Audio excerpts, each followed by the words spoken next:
with our culture.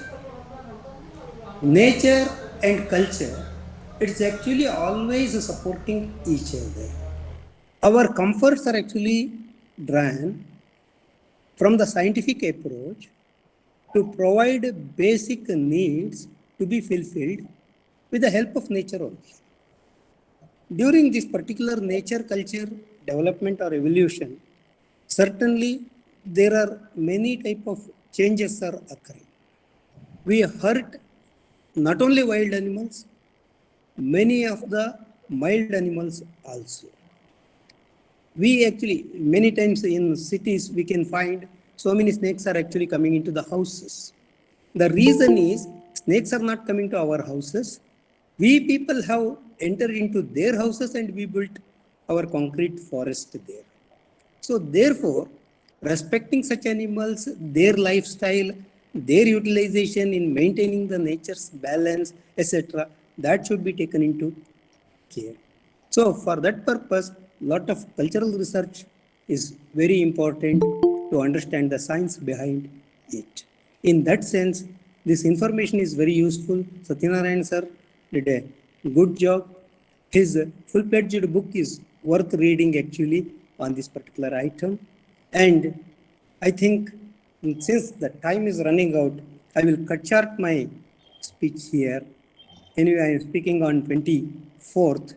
There actually I will give elaborate information about cultural aspects, community archiving, and how nature and tribal lifestyle can be utilized for the present society's benefits, etc. Those things I am going to speak. So, anyway, Skanda Mishra's effort and his college's effort is worth actually because he has brought many nations, people, researchers to one platform. I am very happy to say thanks to the organizer and also the speaker. Thank you all. Thank you, Dr. M. Venkatesa, sir, our chairperson, and Professor M.C. Satyanarayana, sir, given a nice talk on peacock, especially culture, art, craft, all things are very good described by Dr. Professor Satyanarayana. Thank you, sir. Thank you, Professor Venkatesa, sir, for given time for chair the session. Now, next session, chairperson, Professor Dr. Mahua Chakravarti, Museology Department, University of Calcutta, and our eminent speaker, Dr. Dhriti Rai, Assistant Professor Museology, University of Calcutta. Welcome, madam, both of you. I am request to Professor Mahua Chakravarti, madam, please chair the session and introduce our eminent speaker, Dr. Dhriti Rai. Thank you, sir.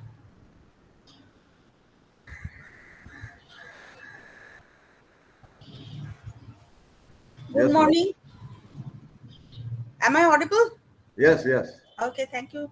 Good morning. Welcome to the session number 2 of the first day of the international webinar series on socio-cultural, arts, tourism, archaeological, natural heritage sites, monuments and museums, identification, conservation and management, organized by Govt M.S. Golvalkar College, Rewa, Madhya Pradesh, India.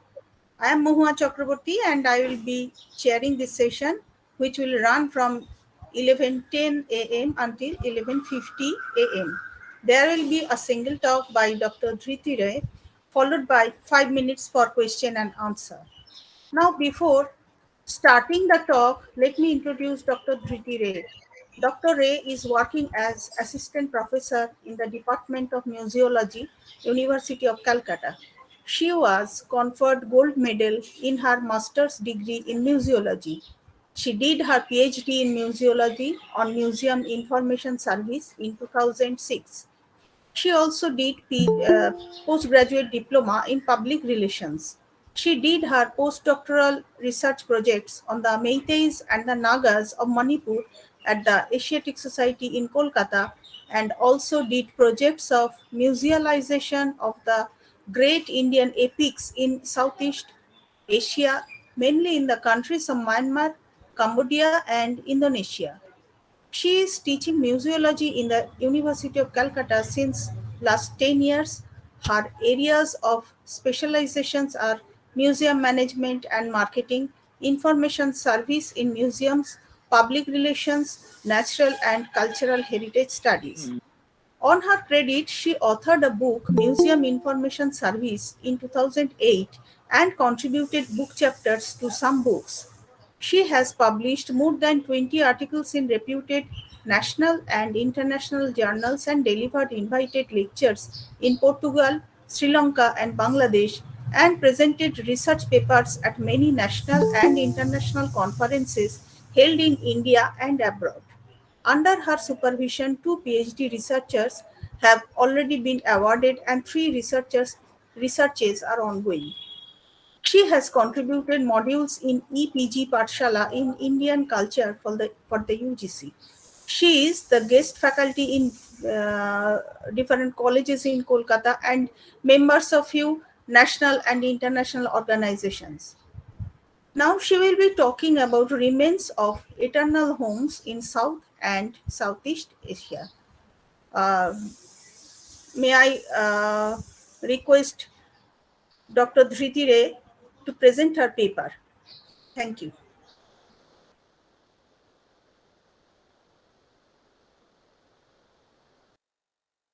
Please unmute.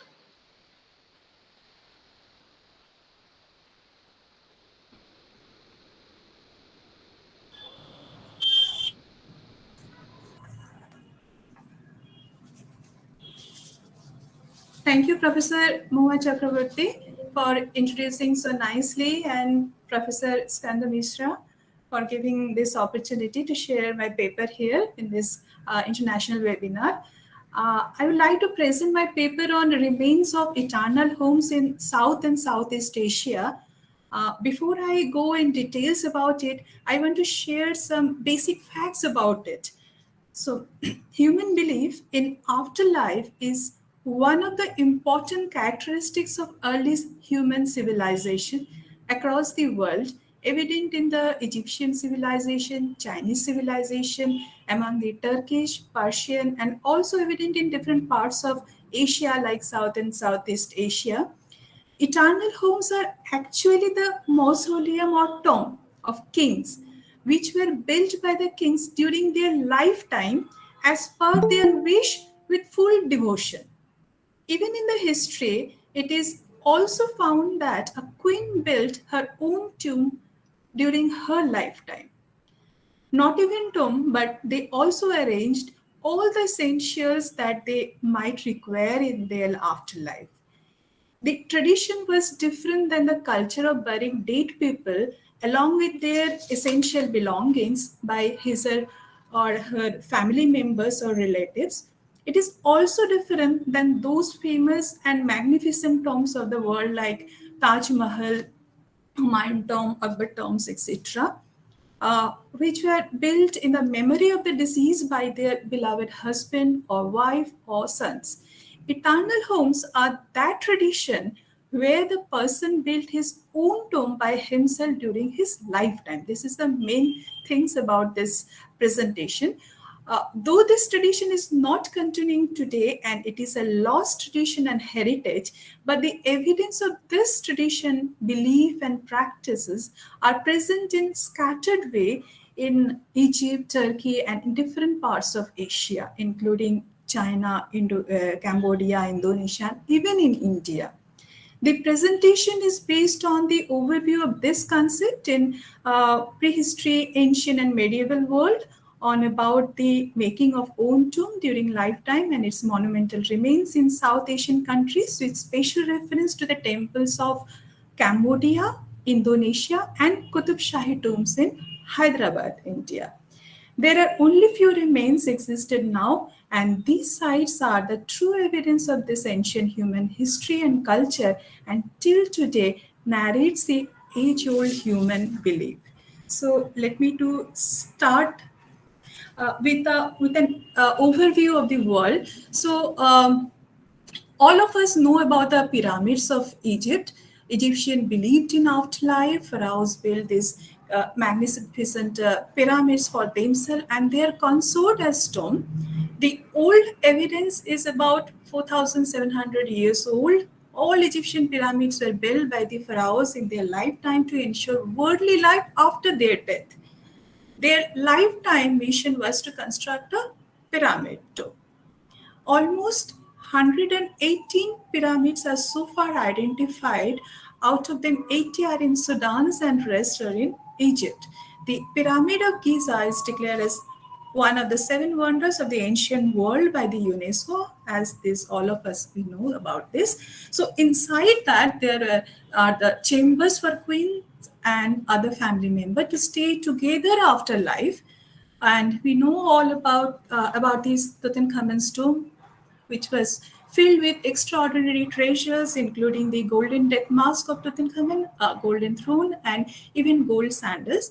They gathered food, arms, jewels, dresses, and all essential that they might require in their lifetime. Actually, I'm orienting this here because to understand the theme of this topic. So next one is the tomb of Mausolus at Helicarnassus. This is in Turkey. He was a commander of Mausolus was a commander of Hecatomus. He extended his territory up to Anatolia and Lycia, where he got inspired from the Persian tomb at Xanthos. He ruled Helicarnassus for 24 years, and from the Persian satraps of the Hecatomnid dynasty, he had planned for himself an elaborate tomb before his death. That would be his palace kind of thing. And he built it from 353 to 350 BCE. He engaged Greek artists, sculptors under the supervision of Scopas, who was the famous architect of that period, and he built the temple of Artemis. It is believed that the word mausoleum comes from this tomb of Mausolus. So mausoleum at Helicarnassus was one of the seven wonders of the ancient world. It was a huge tomb built by King Mausolus in 350 BC to honor himself and his wife Artemisia. It was decorated with beautiful sculptures and carvings, making it an impressive sight. Unfortunately, it was destroyed by an earthquake in the 15th century and only ruins remained here today. This is the Lion of Helicarnassus. This is now in British Museum. Earlier it was in front of this tomb. And these two are the statues of King Mausolus and Queen Artemisia. This is also in the British Museum. You can see the beautiful sculpture. These are also made up of stone. You can see the foldings, the beautiful carvings of that period. The third one, and the very special and very big and unique one, is the mausoleum of King Shi Huang, the first king emperor. He initiated building his own tomb when he became the emperor of Qin dynasty in 246 BC and continued till 210 BC when he died.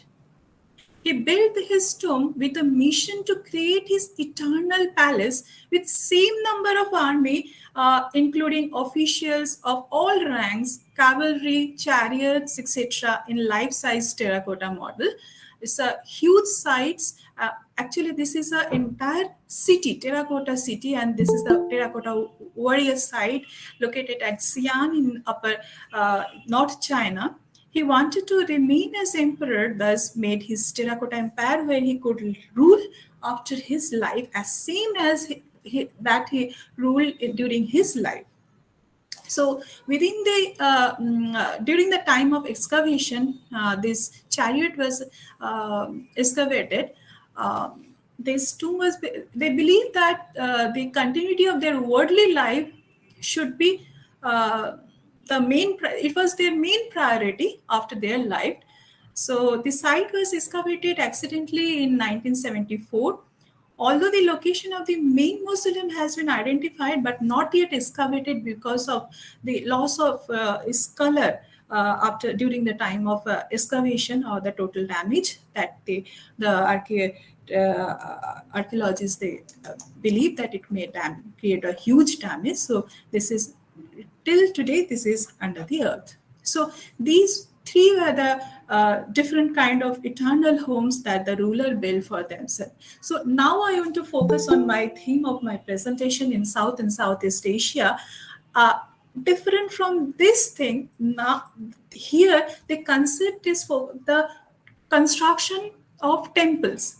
So I'm covering in this presentation the temples in Cambodia, temple in Indonesia, and monument in India.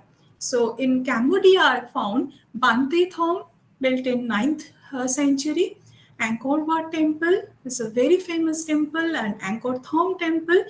These temples are actually the mausoleum. And Prambanam temple is also the kind of mausoleum, is also known as a mausoleum of King Balitung. And I will tell in detail about the Qutub Shahi tomb located in the Ibrahim Bark in Hyderabad. So first, I would like to share about this Khmer dynasty and Mon Khmer people of Cambodia. The modern day Cambodia first appeared in Chinese annal in reference to the Funan during the 1st to 6th centuries.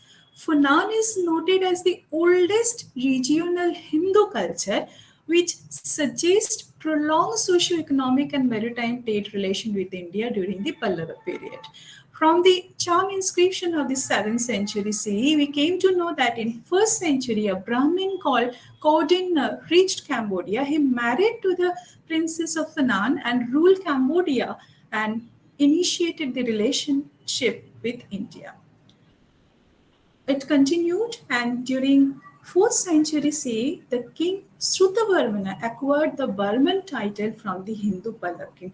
Then onward, all the kings of who ruled in Cambodia were known as some Burman.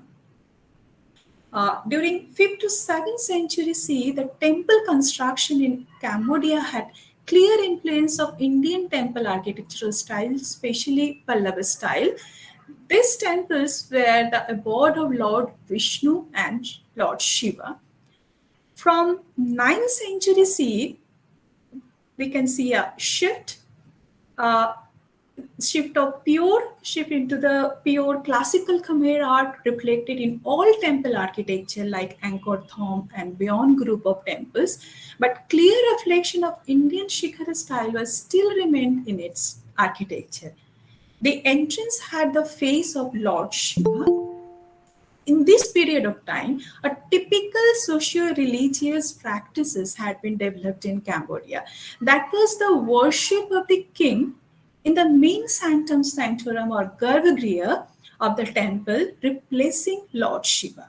Lord Shiva was in other places, in small, there are so many small temple, the temple of Lord Shiva, all those are there. But the main temple or the big one, inside that, this linga was replaced by the king himself. The linga of king was placed as Shiva linga for worshipping by the common people. The culture was to remain as king, holding supreme power as God after the death of the ruler in the temple, where people will come to pay homage as they paid respect during his lifetime. So these temples became the eternal homes of these rulers. So first, let's see about the Bante Thom. It was constructed by Jayavarman during 9th century CE. It was a Shiva temple, and this is almost in a very ruined condition. This picture, you can see how it has been completely destroyed right now, and trying to rebuild. The wars are going on. So there are so many faces of Lord Shiva outside the temple, but inside the Garbhagriha, the sanctum sanctorum, the Shiva linga was replaced by the linga of King Jayavardhana. Now come to the Angkor Wat temple, Cambodia. Many of you have been visited this site. So this is the biggest temple so far. Actually this is the capital point of the this was built by Suryavarman. So it was a capital of Suryavarman, and you can see this tallest shikhara or the tower, or they used to call this as a mountain on the plain land. So actually they believe that in mountain is the residence of gods and goddesses. So they tried to build the temple like a mountain, and in between the tallest this place, it is actually this is the seven. It has 7 tower, and at the top, this is actually the mausoleum of the king. So let me just share about the basic history about this temple. So this is about 900 years old architectural masterpieces and the largest religious monument in the world, covering an area of 400 acres, which is 4 times the size of Vatican City. It was built by the Khmer king Suryavarman between 1110 to 1150. See, in Yashodharpura, this place earlier was known as Yashodharpura. This is the second capital of this king Khmer dynasty. As his state temple and eventual mausoleum, or as a vast funerary temple, which within which his remains were to be deposited. With this intention, actually, he built this temple. It is at the 7th floor of the main tower. The vast religious complex of Angkor Wat is one of the great cultural wonder of the world. The city of Angkor served as the royal center from which a dynasty of Khmer kings ruled one of the largest, most prosperous and most sophisticated kingdom in the history of Southeast Asia. It was believed that the king worshipped Lord Vishnu and Shiva and also other deities of Hindu pantheon in this temple. After life, all the gods and goddesses will protect him in this temple. Now come to Angkor Thom. This is in Bayon, or also known as a Bayon group of temple. This is also a very big temple, but in very bad condition. So this temple, there was again a shift from Hinduism to Buddhism, which was started during the 13th century or at the end of 12th century. So this was built as the type of Buddhist pyramid temple, and at the behest of Jayavardhana VII, he ruled from 1181 to 1220, who had changed the Khmer Hindu tradition and adopted Mahayana Buddhism. In order to conform with the traditional mythology, the Khmer king built themselves a series of artificial mountains on the Cambodian plain, as I told you just before, at the royal city of Angkor, each crowned by shrines containing images of gods and themselves, their families, family members, and their ancestors. There are so many towers, and each and every towers, there is a face of their ancestor or the god or the king himself. Originally, the Bayon was designated to serve as the primary locus of the royal cult and to serve as Jayavarman's personal mausoleum that stood at the center of Angkor Thom, the new capital that Jayavardhan built. So the 4-sided central tower is carved with the faces, some of which seems to represent Jayavarman as Avalokiteshvara, the great Bodhisattva. Earlier, the king replaced Lord Shiva with their face, and this time they replaced their face with the Bodhisattva. So now come to Indonesian temple. This is the Prambanan temple located in Yogyakarta in Java. This temple, built in 9th century, dedicated to Trimurti, Brahma, Vishnu, and Shiva. It is a UNESCO World Heritage Site and the largest Hindu temple site in Indonesia, and the second largest in Southeast Asia after Angkor Wat. It is characterized by tall shikhara, about 47 meter height. This temple compound consists of about 240 temple structure, which represent the grandeur of ancient Java Hindu art and architecture, and also considered as a masterpiece of the classical period in Indonesia. A temple was first built at the site around 850 CE by Rakai Pekatan and expanded extensively by King Lokpala and Balitum Mahasambhuda Sanjaya, king of the Mataram kingdom. Some archaeologists suppose that the statue of Shiva in the Garbhagriha of the main temple was modeled after King Balitung, serving as a depiction of his deified self after death, and thus it is also considered as a mausoleum of King Balitung. So this is the statue of King Balitung inside the Garbhagriha or the main sanctum sanctorum. Just look like Shiva Mahadeva, but actually this is the statue of King Balitunga. So now in India, we have this tradition. In the Qutub Shahi tomb, I think many of you know about this tomb complex. This is located near the Golconda Fort. In the Ibrahim Bagh, you can see a lot of tombs of Qutub Shahi dynasty rulers. These tombs were built in between the 1518 to 1687. So let's see and let's know about this. So this Qutub Shahi dynasty, also known as the Golconda Sultanate, was a Persianate Shia Islamic dynasty of Turkoman origin, established in South India in 1512 by Sultan Quli Qutbul Mulk, who was native to the city of Hamadan in Persia. You can now correlate between the mausoleum or the tomb of Mausolus, because this concept was not the digging of own tomb or apna kabar khodna. This was not the Indian tradition. So this tradition, I believe that it came from from the European or the Middle countries, Persia or Turks in India. So Quli Qutb had come to India from Persia for the horse trading with some of his relatives and friends, including his uncle Allah Quli Beg, in the beginning of the 16th century. Later, he traveled south to Deccan and served the Bahmani Sultan. Due to his successful leadership in military conflict, he received the title of Qutbul Mulk from the Bahmani king.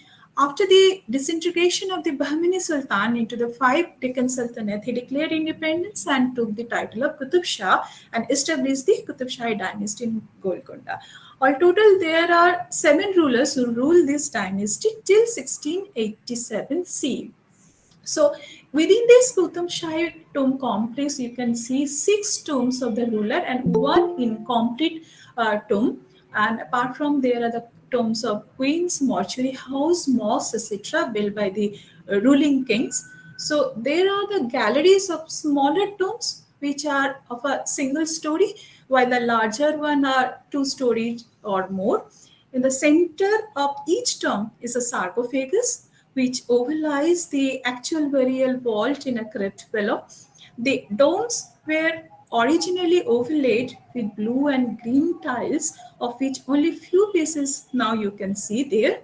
The first tomb was constructed in 1543 by the first Sultan before his passing, and there are over 20 tombs of these sultans and their family members. So there is a special house, this monument known as the mortuary house.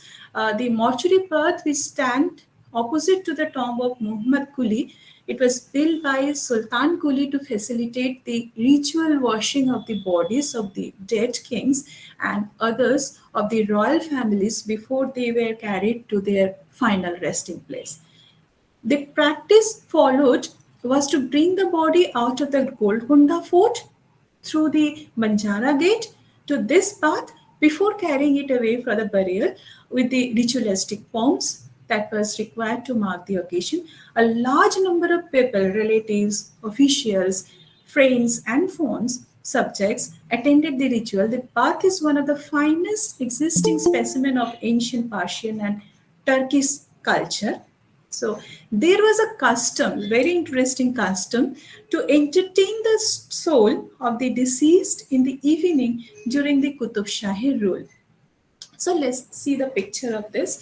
So this is the first tomb of Sultan Quli Qutub Mulk, built in between 1518 to 1543. Actually, this is the ruling period of this Sultan in Golconda Sultanate. This is the second tomb, the tomb of Jamshed Quli Qutub Shah, built in between 1543 to 1550 CE. This is the third tomb of Ibrahim Quli Qutub Shah, built between 1550 to 80. This is the 30 years ruling period of Ibrahim Quli Qutub Shah. This one is a very big one. The fourth tomb of Muhammad Quli Qutub Shah, built between 1580 to 1612 CE. This is the fifth tomb of Sultan Muhammad Qutub Shah, built in between 1612 to 1626 CE. This is of Sultan Abdullah Qutub Shah, built in between 1626 to 1672 CE. And this is the last tomb. This is the unfinished tomb of Mirza Nizamuddin Ahmed, built in between 1672 to 1687. It was their custom. If the tomb is not completed, it will not be used as the tomb.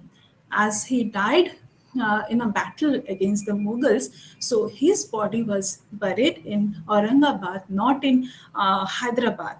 So in this tomb, there is no sarcophagus. This is only the you can see this as an incomplete tomb. It is just in front of the Ibrahim Bagh.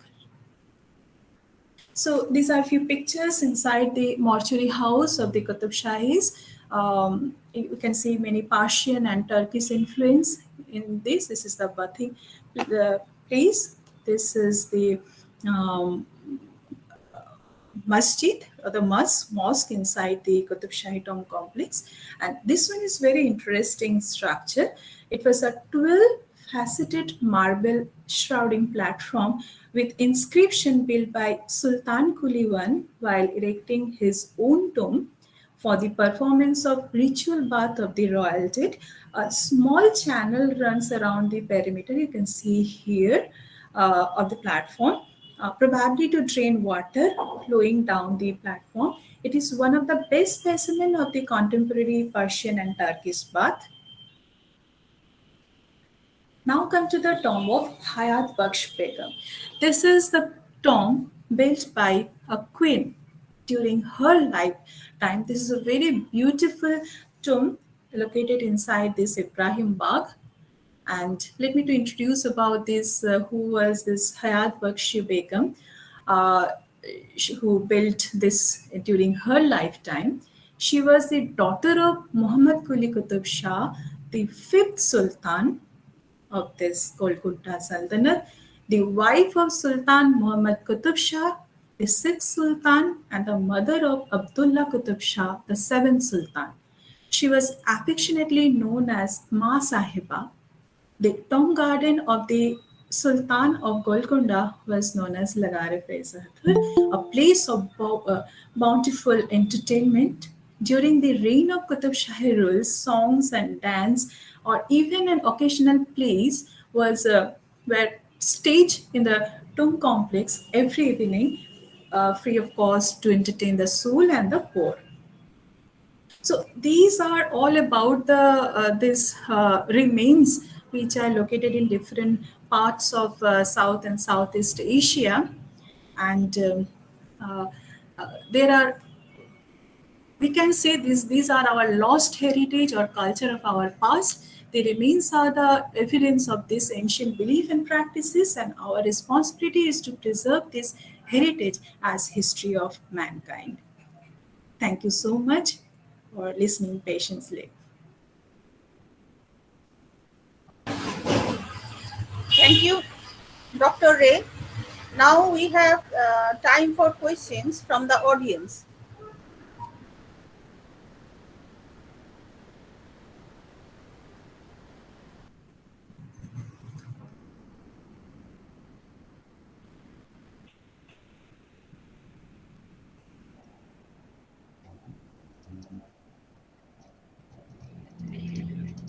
Is there any question?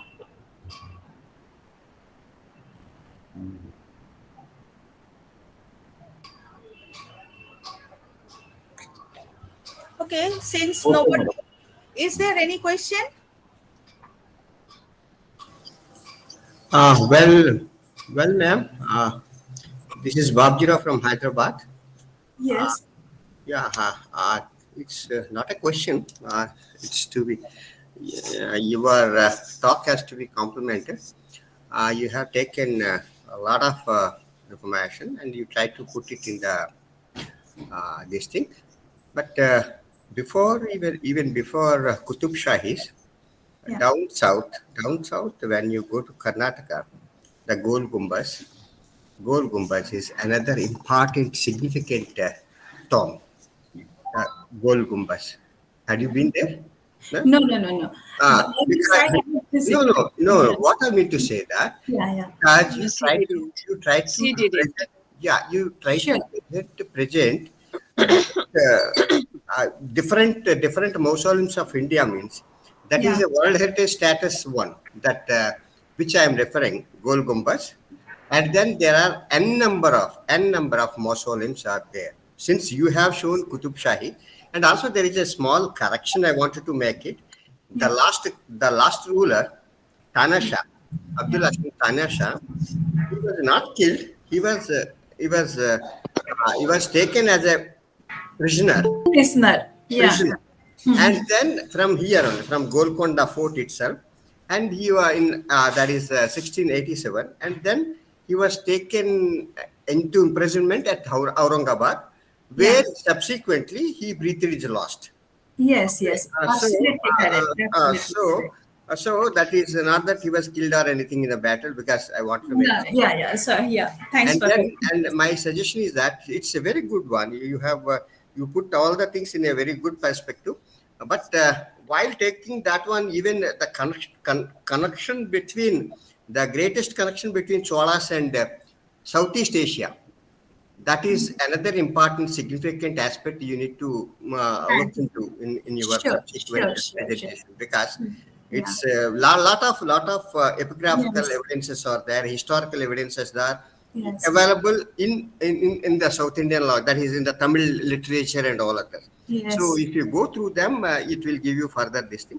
So it's totally it's a good one. Thank you very much. All the best. Thank you, sir. I'll definitely do that. Thank you, sir. Is there anyone to ask any question?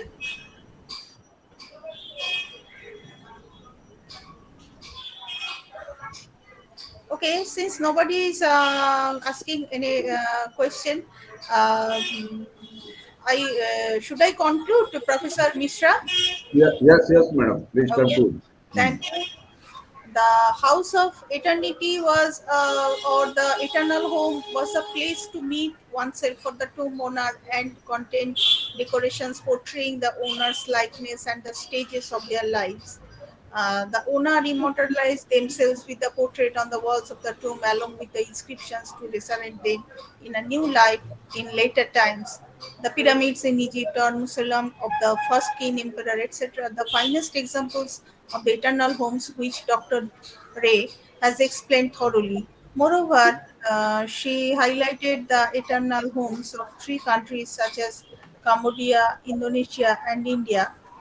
It is indeed a new area of research which can be furthered in future.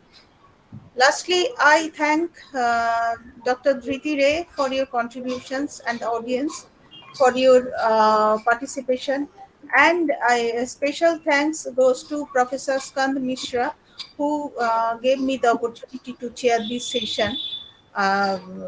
Hope we'll meet you soon again. Thank you so much. Thank you.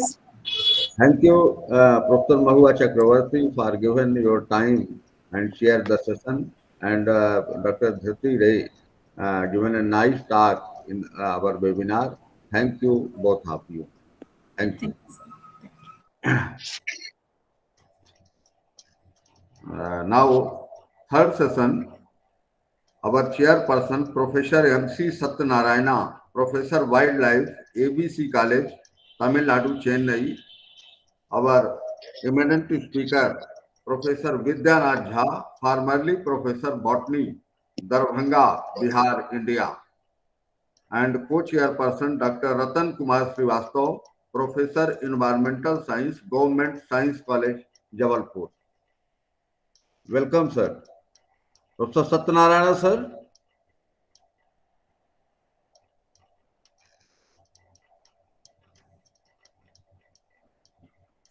Professor Jha, sir. Professor Vidyanath Jha, sir. आवाज नहीं आ रही क्या?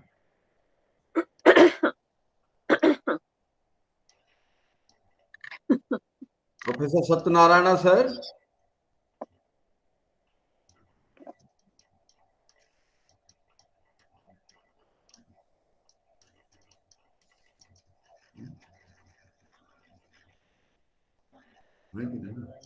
नहीं Jha sir है professor Jha sir professor Vidyanath Jha sir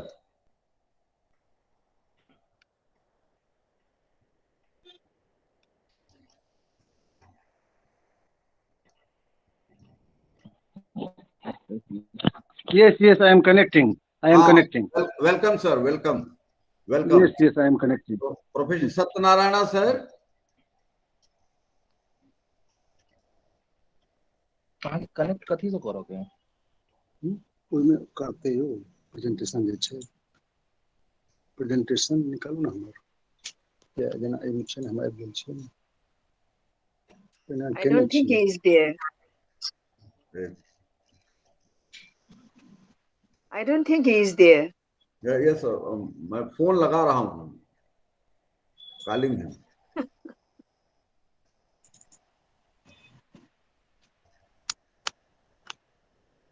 presentation live connect लीजिए से हम phone में देबे कि एम देबो कैसे हम पूछ रहे हैं बाद में हम पूछ रहे हैं दियौ ना क्यों देखियो करू एमे केना अहाँ के कत से लिंक आयल छले लिंक पर जेबै लिंक एमे छै हम कनेक्ट छियै एमे छै दिया अच्छा से करू केना दिया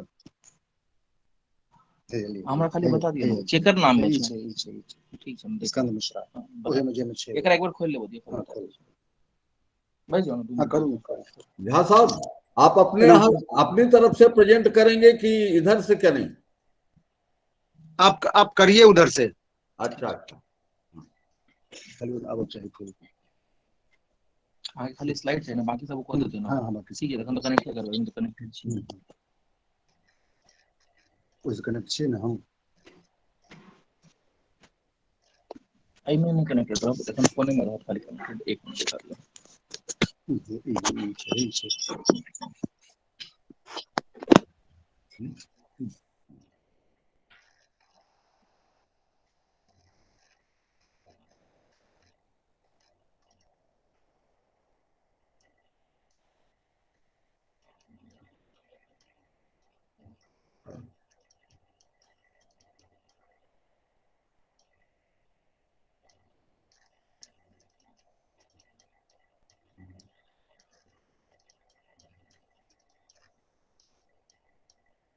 सत्यनारायण सर अभी ज्वाइन कर रहे हैं सर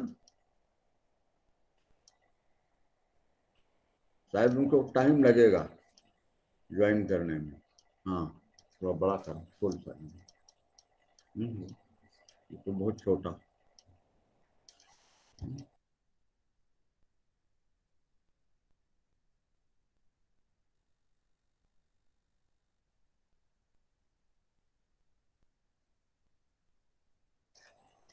सर दिखाई देता है सर झा साहब हेलो हाँ दिखाई दे रहा है हाँ तो सर शुड आई स्टार्ट हाँ yes sir professor Vidyanath Jha sir formerly professor botany Darbhanga Bihar sir Satyanarayan sir थोड़ा सा लेट हैं तो वो बाद में इंट्रोड्यूस कर देंगे अभी आप शुरू कर दें टाइम हो रहा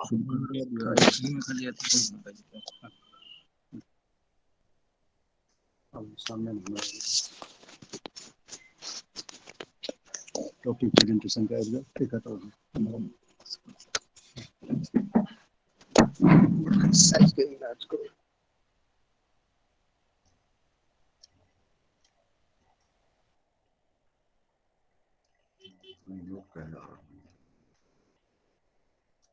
आपका माइक बंद है सर, झा साहब. Second page. हाँ, yes.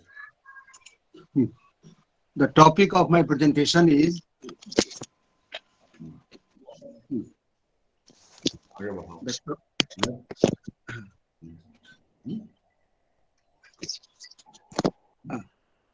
second slide.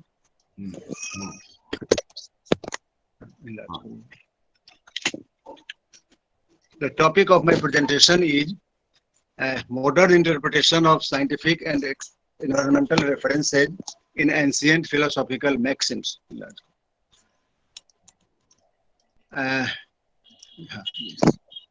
Natural phenomena of various hues do incorporate scientific connotations.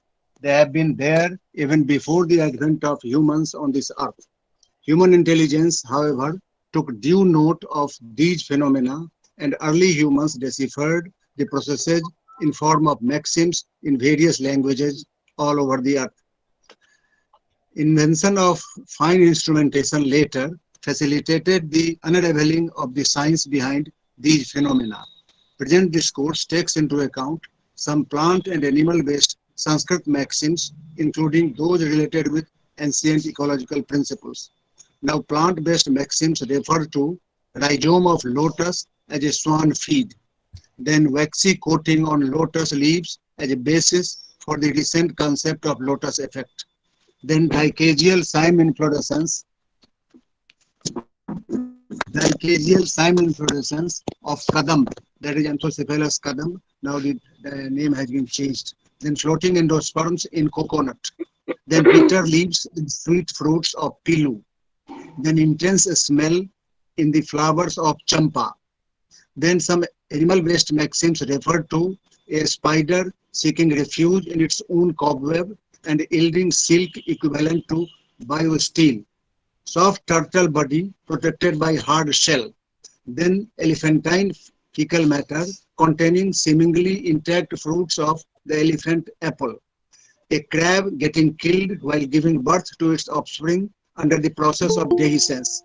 Then capacity of a camel to feed upon thorny acacias. Then jumping mechanism of a frog. Then chicanery practiced by a cuckoo in laying its eggs in the nest of a crow. Movement of ants in a small demarcated trail. Then scotopic and photopic visions, respectively, of an owl and a crow. Then induction of color of lac in cotton fiber. Now, ecological maxims have been depicted in the prey-predator relationship of a big fish devouring a small fishhead, and cause and effect relationship between the coexistence of a forest and a tiger or lion. A few maxims of physical phenomena also have been incorporated. It is high time such type of references towards biological and ecological relationships in societies all across the globe were traced. This would help unravel the mysteries inscribed in the natural history processes and would lead to the development of the modern science of biomimetics that is fast emerging. Today, and that is fast emerging today, and in the direction of finding innovative solutions to a number of human inquisitions. Yes, next slide. Yes, man has been held as the master of this planet because of his capacity to think and seek answers to his inquisitions. Yes. With the development of logical faculty within him, he has been making keen observations on various natural phenomena unfolded around him. These observations find their mention in the literary and philosophic texts written over millennia. These texts are full of diverse analogies made with plant and animal behaviors. These depictions extend further to a number of physical events which recur at intervals. There is a need of seeking comparative illustration of these phenomena in the ancient texts written in various parts of the world. This could help make a proper estimation of the cross-cultural nuances in relation to utility patterns of natural biota. Next one. Natural phenomena related with man, animals, plants, and various physical attributes have influenced human psyche since ancient times. while flora and fauna have flared human imagination all over the globe, physical phenomena provided a definite direction to the growth of world civilization. Plants and animals have been profoundly illustrated in myths, traditions, arts, and various other forms of folklore. Next. In his quest for a settled life, man domesticated quite a good number of these biota. He applied his mind over the diverse aspects of human behavior and devised ways of leading a blissful life. This endeavor led to the evolution of knowledge systems in the form of logic, ethics, literature, etc. Knowledge-based exact visualization also grew side by side. As the civilization advanced, man started making more minute observations into the natural phenomena of both physical and biological dimensions. He started drawing analogies of plant and animal behaviors with those of human actions, which are mentioned in the innumerable Indian texts. Several of these sutras bear scientific connotations. Scientific advancements in the last few centuries have made it possible to provide elaborate details of the structures and processes inscribed in these sutras. Next one. Next. Yes. Let it be. This presentation provides modern scientific interpretation of about 3 dozen Indian philosophical maxims, which are otherwise called Laukic Nyaya Sutras. The central ecological dogma of prey-predator relationship in the trophic chain has been depicted in maxims like Matsya Nyaya and Ban Vyaghra Nyaya, while Katak Rajo Nyaya refers to the water purifying properties of the clearing nut. Next one. Just see what Matsya Nyaya says. Matsya Nyaya has since emerged as the central dogma of the concept of trophic levels, that a larger organism predates upon smaller organism and is itself in turn predated upon by a still stronger organism. There is a long list of fishes constituting prey to higher fishes. In normal human life, it represents a state of anarchy when stronger persons assert many major resources. This is at the peril. This is at the peril. Yes. This is at the peril of the weaker ones. However, in nature, the law of a bigger fish thriving upon a smaller fishes runs the roost and shall continue to do so till all time to come. Then we come to Ban Vyaghra Nyaya. Let's see. This refers to the inevitable relationship between the forest and the lion and all other animals forming different steps of the trophic chain. One cannot think of an isolated existence of either of the two. This sutra refers to the age-old concept of environmental preservation through protection of forests and wildlife.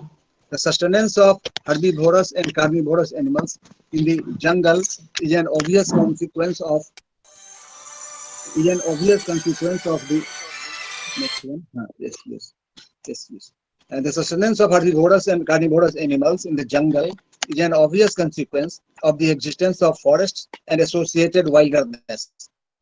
At the same time, the wildlife could be saved only by safeguarding their habitat. The Project Tiger launched.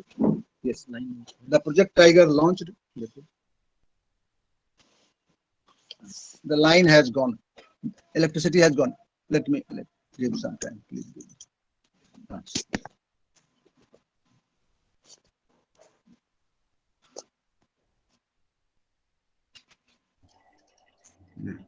Sir mobile से देख सकते हैं आप, हम project तो कर रहे हैं यहाँ से। कोशिश कर रहे हैं। अच्छा, कोशिश कर रहा हूँ। हाँ, मोबाइल से जुड़िए। हाँ, कोशिश कर रहा हूँ।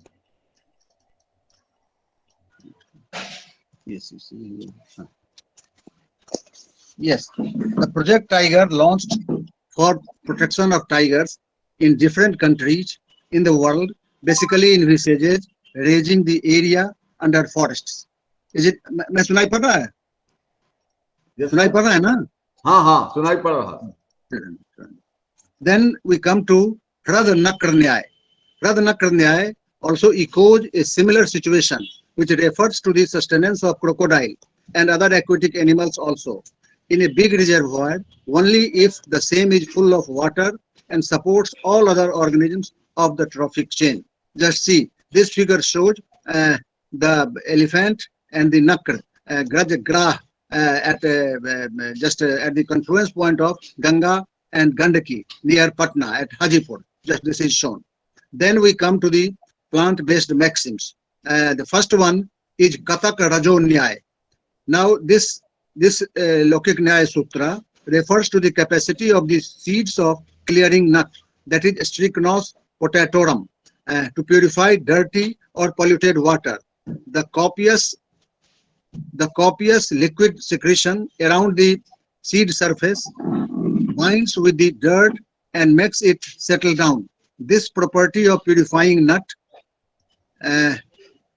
water is shared by some other plants, including Moringa oleifera, that is drumstick, whose fibrous fruits are also utilized for water purification. Its capacity to purify water increases when used in combination with the Katira gum, that is Sterculia urens. Tribals in different parts of India still use the seeds and fruits of Strychnos potatorum, then Sterculia urens, then Moringa oleifera in their indigenous methods of water purification. Strychnos potatorum is a tree mostly found in West Bengal, Odisha, Madhya Pradesh, and southward to Western Peninsula. Its seeds are reported to be a rich source of polysaccharide gum. Now the next one.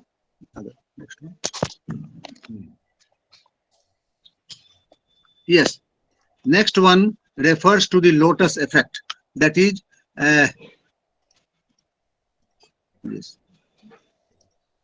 lotus effect. Yes. Yes, lotus effect. It refers to the self-cleaning properties that are a result of a very high water repellence, that is superhydrophobicity, as exhibited by the leaves of lotus flower, that is Nelambo nucifera. Now this provides an electron microscopic view of how the water droplets, they seem to be not sticking to the surface of the lotus leaves. Now the details of it are as under. Now this Padma Patra Mivam Bhasa, we call it as to how we should live in this world.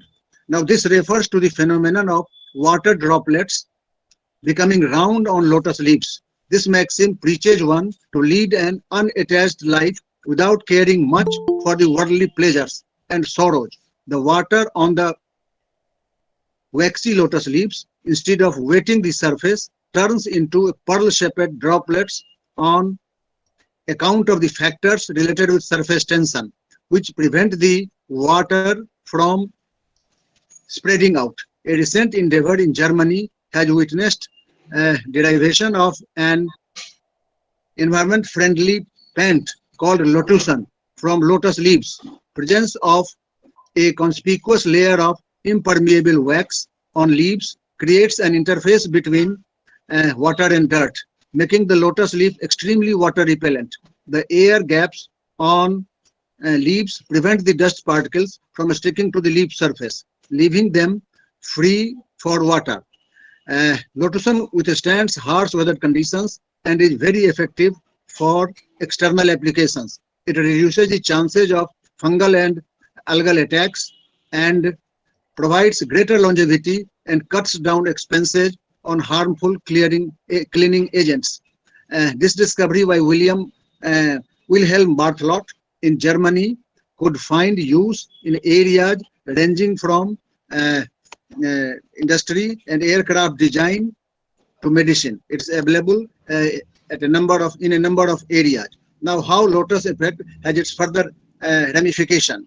This provides a basis for collection of water from desert fog in Namib desert beetle. Just to see how this beetle looks like, and just see how the water condenses from the fog in the desert. So in Namibia, this and at several other places in the world, now this method, this principle, lotus effect, is being utilized for harnessing of water from the fog.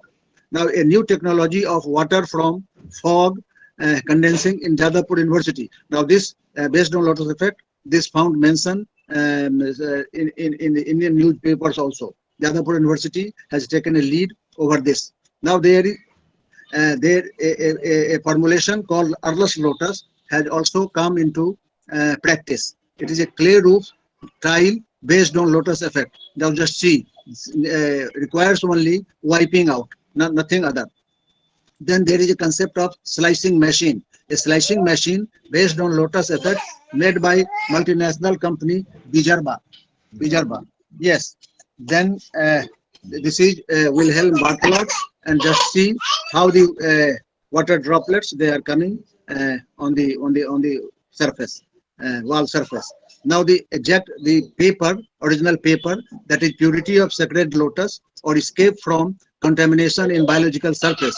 This was the original paper published in Planta, and this mentions the early mention of this Padmapatra Mebam Bhasa in Indian texts, ancient Sanskrit texts.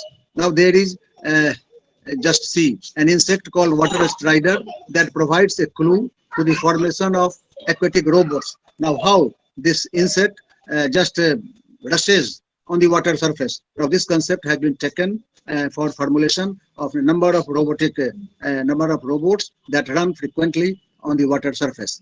Then we have the concept of need khir vivek nyaya. Now this just see what happens, how the rhizome of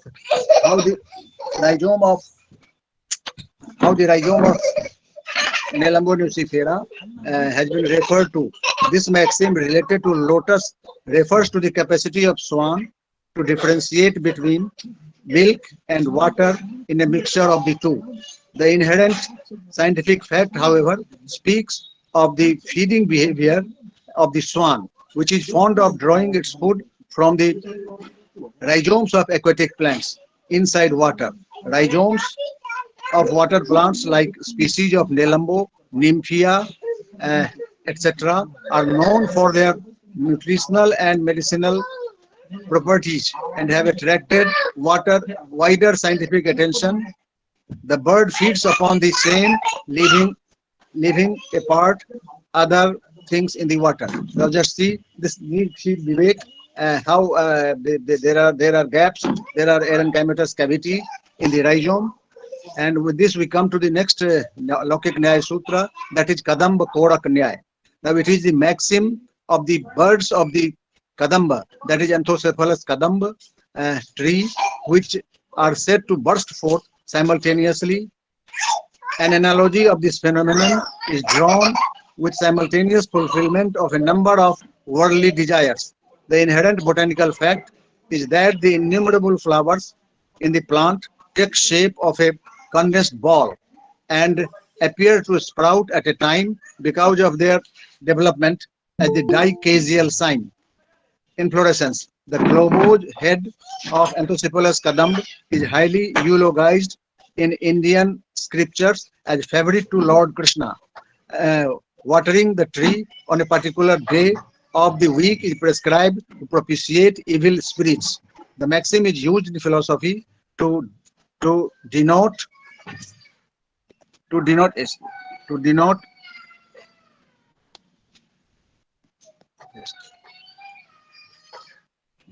simultaneous rise or fulfillment of a number of human desires. Now the next one is Narikal Falambunyai. Now what it says? It refers to a rather unusual phenomenon of presence of liquid juice covered by the hard fruit coat, that is 3-layered epicarp of coconut. Coconut milk is the floating triploid endosperm, which later settles on the inner cavity of the endocarp. It is rich in reserve food materials and growth hormones. These are digested and utilized by the seedlings till they develop green pigments and are able to manufacture their own food. Coconut milk is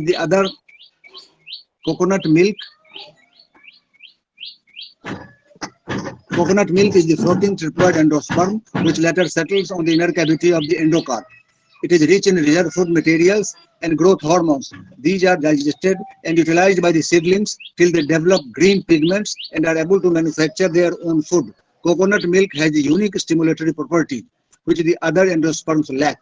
When added to the basic nutrient medium, it induces differentiation of embryos and plantlets from various plant tissues. This property of floating coconut endosperm, however, is shared by the extract of endosperm in the milk stage, liquid endosperm of horse chestnut, walnut, etc.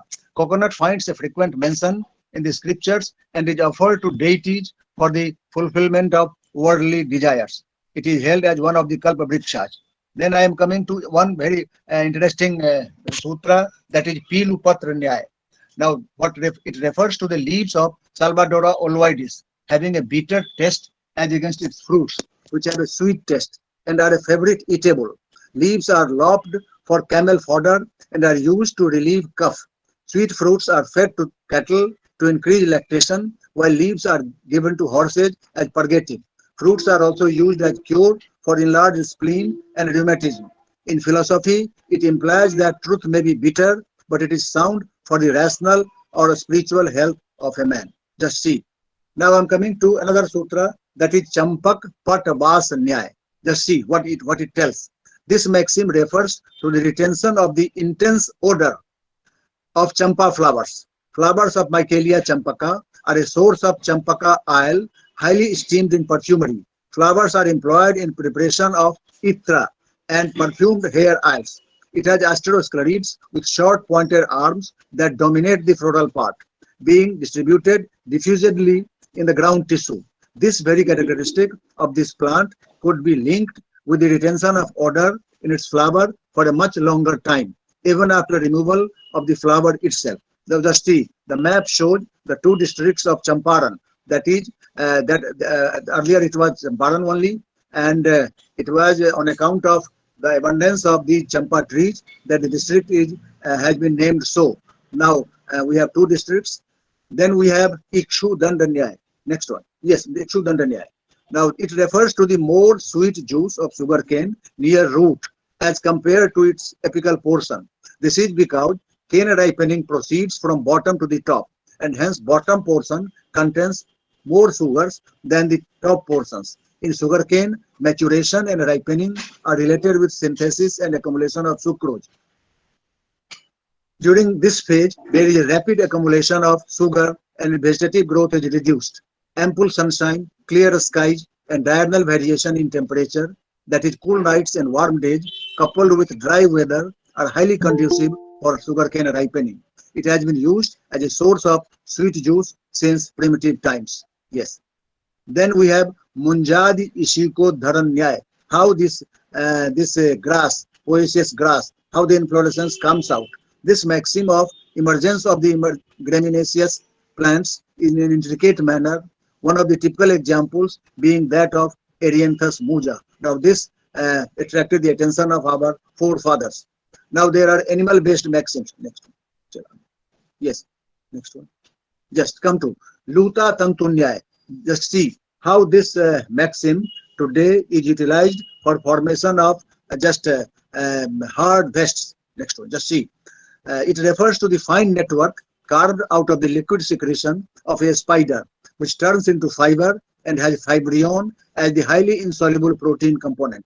The network is strong enough to provide the spider sufficient leverage for its anchorage.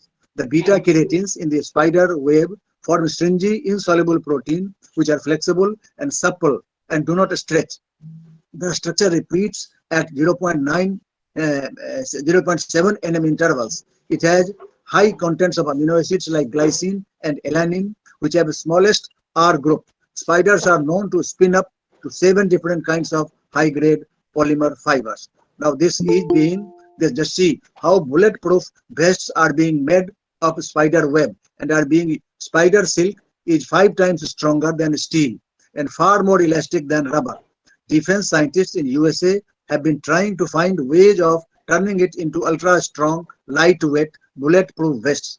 They have recently succeeded in splicing silk-making genes into the memory cells of cow and the kidney cells of hamster. The spider silk developed in the cow cells was later oozed out and carved into biosteel. Steps have been initiated to transform the milk of genetically modified goats into spider silk. This biosteel is said to find multiple applications as medical sutures, biodegradable fishing lines, soft body armor, and unique material composites. In metaphysics and religion, it is used as an analogy to explain the creation of world by God out of no external material or instrumental cause. Very recently in Manipur, this lotus silk has been just devised by a college-going girl, and it has it has got wide just ramification also, a wide reputation. मकड़ी के जाल से बनी bullet proof त्वचा।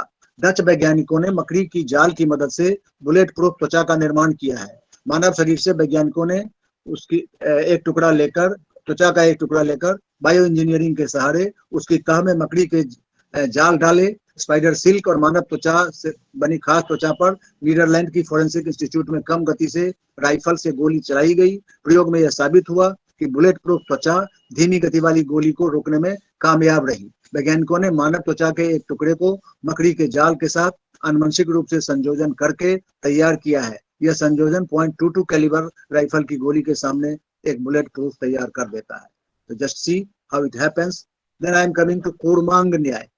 It refers to the soft body of tortoise being concealed and protected by a very hard shell that facilitates the escape of the organism from predation by other higher animals in the water body. The enormous toughness of the shell is due to the presence of phosphates of calcium and magnesium, and also that of calcium carbonate. Calcium phosphate constitutes 80% of the total shell component. The arched osseous plate is called carapace, while the lower ventral plate is known as plastron. It is made up of fibrous alpha keratins with a repeating structural unit of 0.54 nm. Tortoise is worshipped by a section of populace claiming their origin from the animal Kashyap's among the Hindus or Kachhaps among the tribals. In certain parts of India, the tortoise shell is utilized as a ceremonial lamp base during marital rituals. Next one. Yes. Then I am coming to another sutra, that is Gajbhukt Kapith Nyay. Just see what it tells. It refers to the excretion of the fruits of Feronia elephantum, or kapith, or cat as it is called. Feronia elephantum with their outer coat seemingly intact, and the inner content, however, having been turned into elephantine excreta. Feronia elephantum, as the name suggests, is a favorite food of the elephants. This sutra suggests the action of digestive acids which make the fruit coat permeable to the digestive enzymes in the elephant's gut. This helps the digestion of the inner contents, followed by the subsequent absorption of the digested material in the intestine outside the fruit coat. Seemingly, when the elephant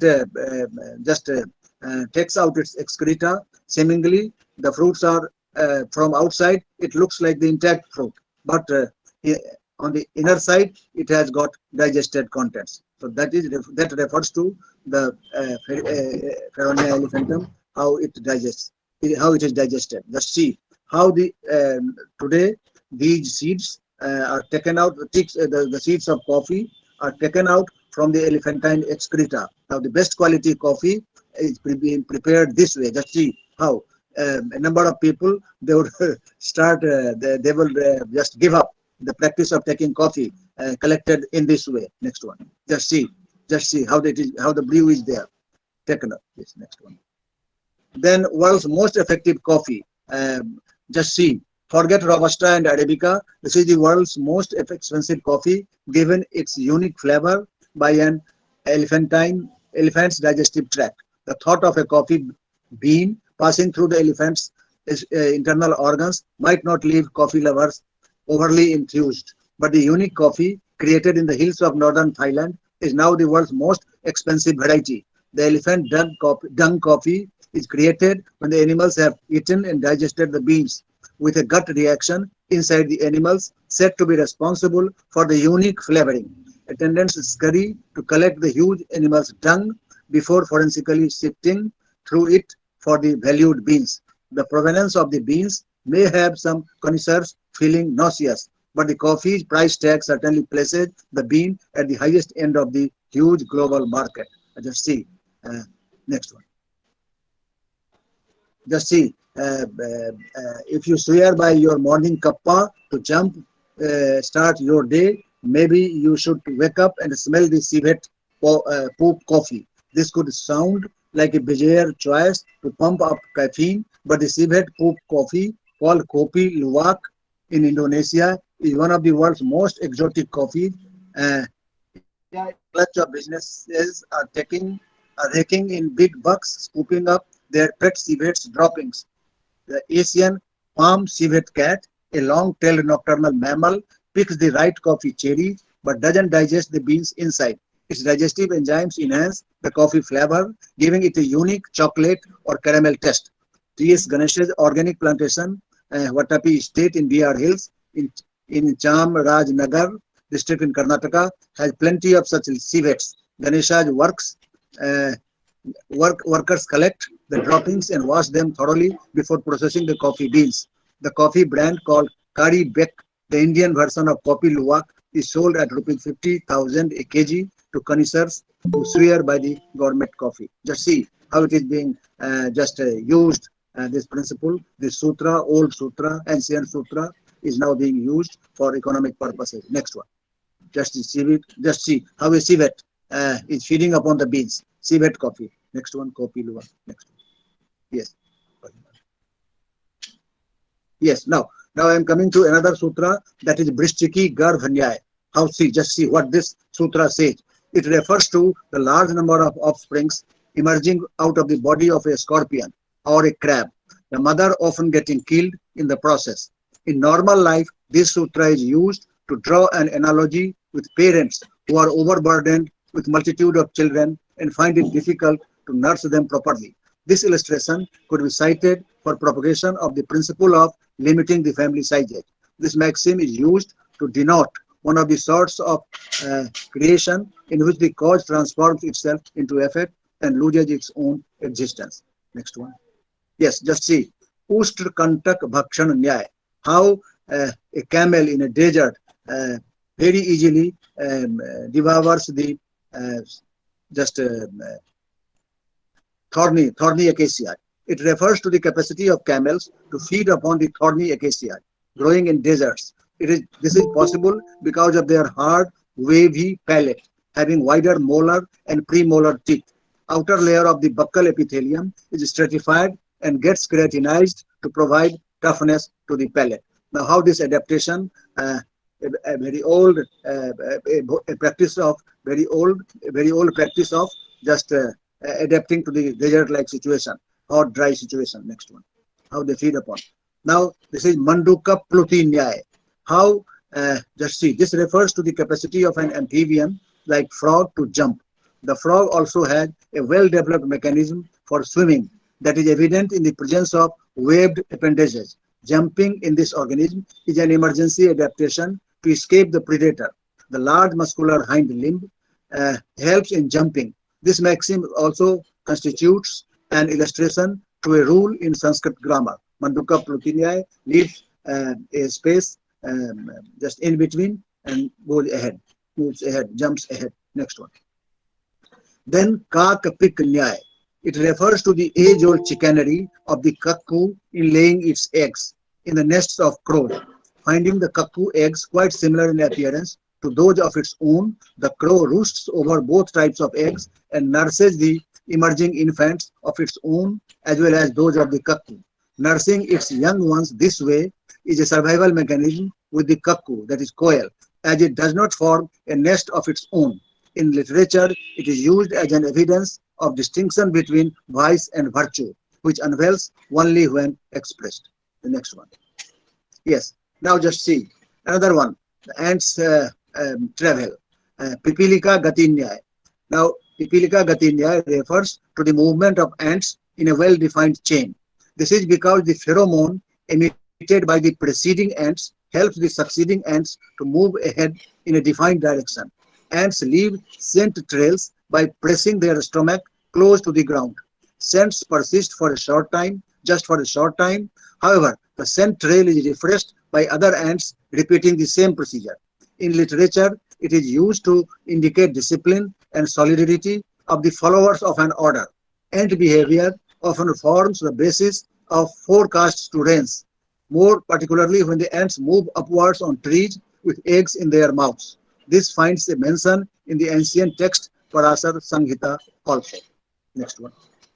Just see. Another one, Kako Luk Nishabat.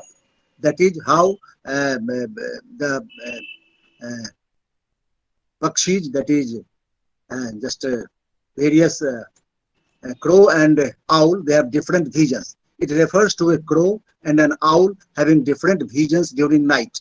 Owl has scotopic vision, which is due to the near absence of. आवाज नहीं आ रही है.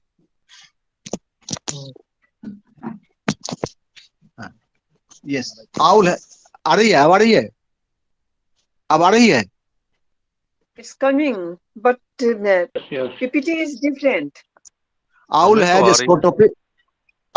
scotopic vision, which is due to the near absence of cones in the eyes of this nocturnal bird. Topic is Pipilika Katinyaya. Yes, it refers to a crow and an owl having different visions during night. Owl has a scotopic vision, which is due to the near absence of cones in the eyes of this nocturnal bird. The rods in eyes are much more sensitive to low illumination, thereby facilitating the animal to be active during night. The crow, on the other hand, has photopic vision, which allows it to be active during daytime. This is on account of abundance of cones in its eyes. Man, however, has got an evolved status in the presence of both rods and cones in his eyes, and this keeps him active during low illumination as well. The maxim refers to subjectivity of knowledge varying from person to person as per their capacity and fitness to observe a thing. Am I audible? सुनाई पड़ रहा है? Yes. सुनाई पड़ रहा है ना? Am I audible? Yes, sir. Yes, sir. हाँ. Yes, sir. Then शो पुच्छो नयन न्याय. हम लोग बोलते हैं आमतौर पर कि कुत्ते की दुम कभी सीधी नहीं होती. जो कोई बात नहीं मानता है या नहीं समझता है तो हम लोग उसको कुत्ते की दुम कह देते हैं. अब इसका बायोलॉजिकल इंटरप्रिटेशन क्या है? नेक्स्ट, इससे पहले biological, what is the biological interpretation? Just see. It refers to the tail of a dog that cannot be straightened. This is because the intervertebral disc in the caudal region is made up of elastic fibers, making it a cushioned structure.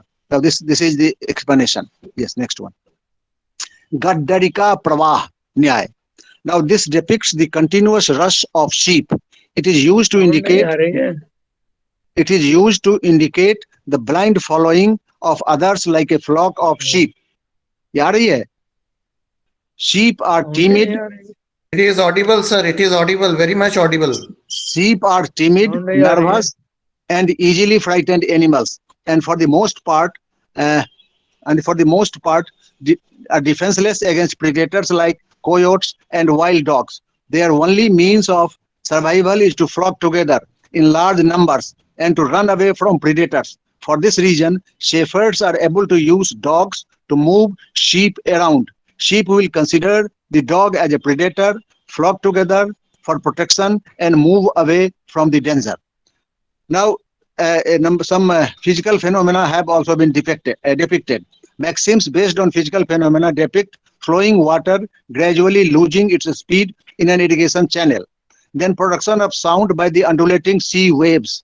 Then archaic method of fire production by rubbing action between wood, jam, and straw. Then immiscibility of water with oil. Then mirages giving false impression of a water in a desert.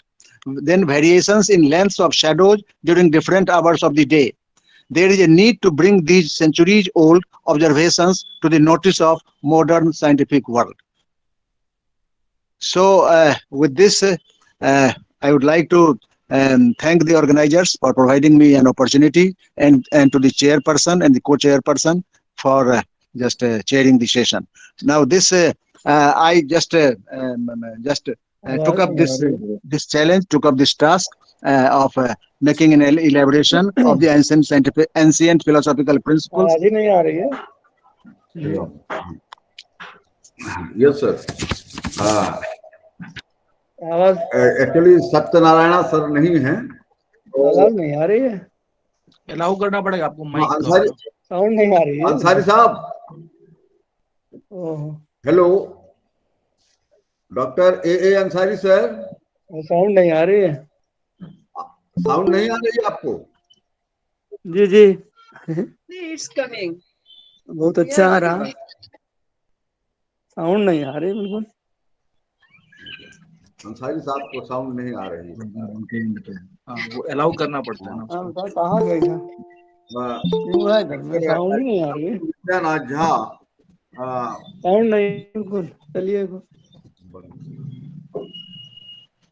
आपका earphone connected है शायद।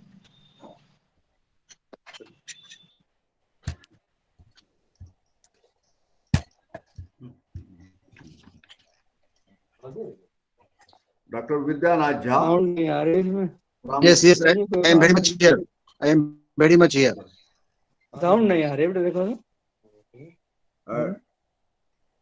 Anish Ahmad sir, doctor Anees Ahmad, आवाज आ रही क्या?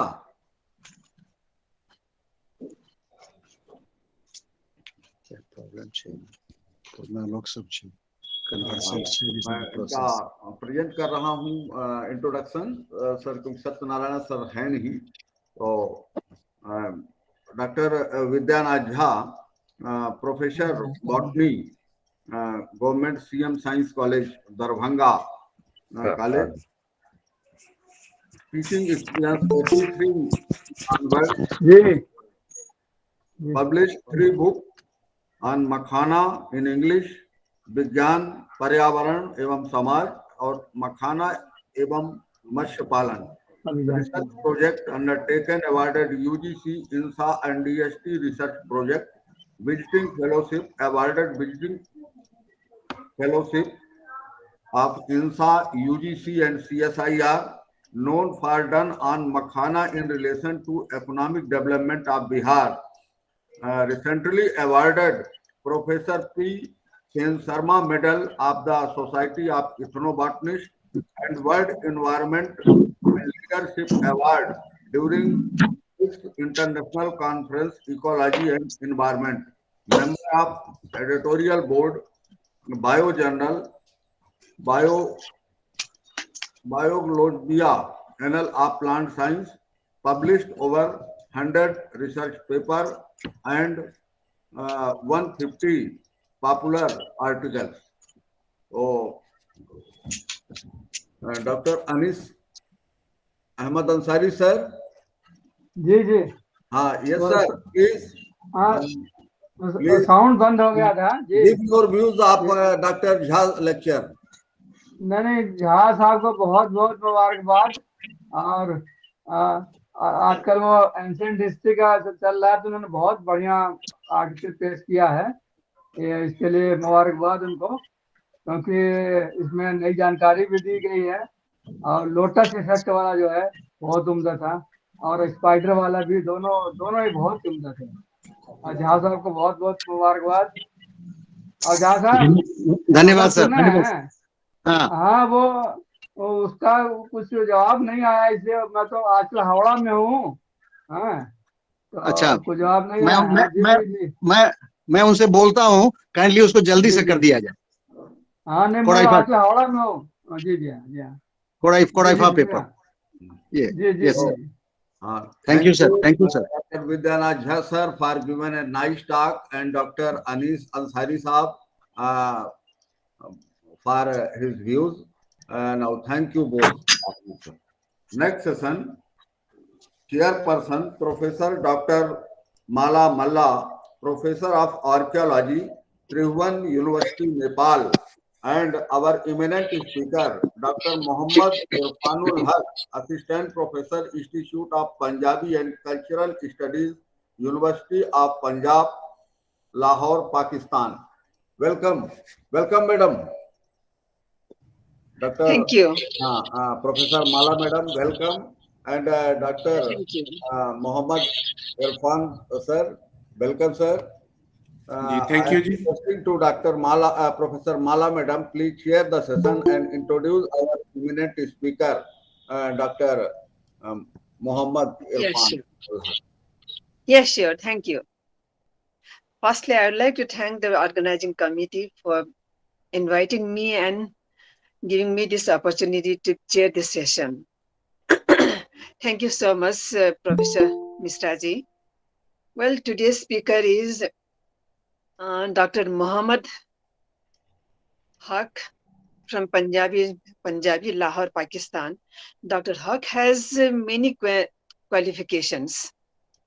And he has done his master's degree in 3 fields, in arts, in Oriental learning, and also in MSc. And he has lots of experiences. He is a former assessment expert of Punjab Examination Commission of Pakistan, and also validated and lead trainer of British Council, and had already published his 3 books in Urdu as well as in Punjabi, and he had written lots of research articles, which has been published in valued research journals. And now I would like to invite Dr. Haq here to present his paper. He will be presenting his talk on Ancient Festival of Lahore, Maila Chirangan. Am I right? Mela Chiraga. Yeah, Maila Chiragan. Sorry. Over to you, Dr. Haq. Thank you, ji.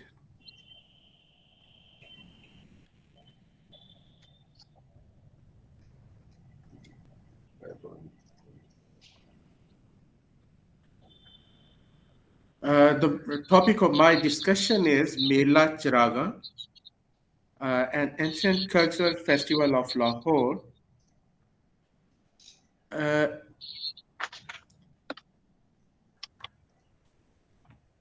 Lahore अहद कदीम से अपनी जोग्राफियाई, सियासी, मुआशी, सकाफती, इल्मी और माशरती हैसियत में ख़ास अहमियत का हामिल रहा है।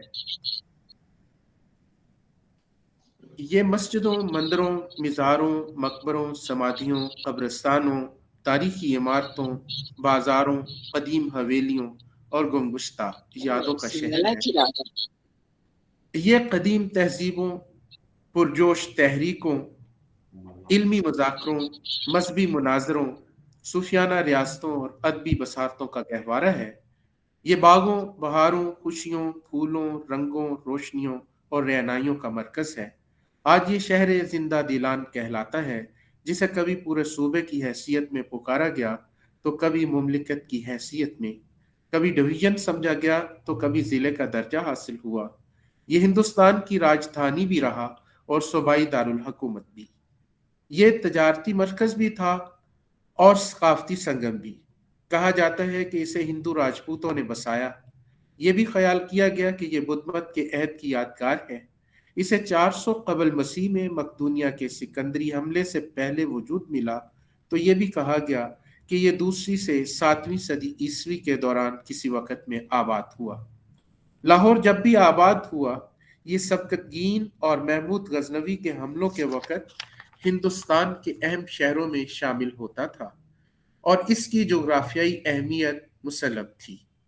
ये शहर भारी जंगों का मुकाम रहा और हिंदुओं का अहम मरकज और बड़ा शहर था। कदीम लाहौर दरिया रावी के बाएं किनारे से 2 मील फासले पर वाक़ था, जो अब दरिया के दोनों जानब कई मील। Irfan sir, your slide not moving. Slide को बढ़ाते रहें। जी ओके सर। शहर लाहौर के कदीम हुक्मरानों में रामा, महाराजा अजदिया, रामचंद, राजा परिषद, राजा बकर मजीद, समंत पाल जोगी, लोहार चंद, जयपाल बर्मन वगैरह के नाम अहम हैं। लाहौर शाहाने चुगताई, तुगलक, खिलजी, लोधी सलातीन के अहद में भी दिल्ली तक सफर का अहम रास्ता था। फिर मुगलों के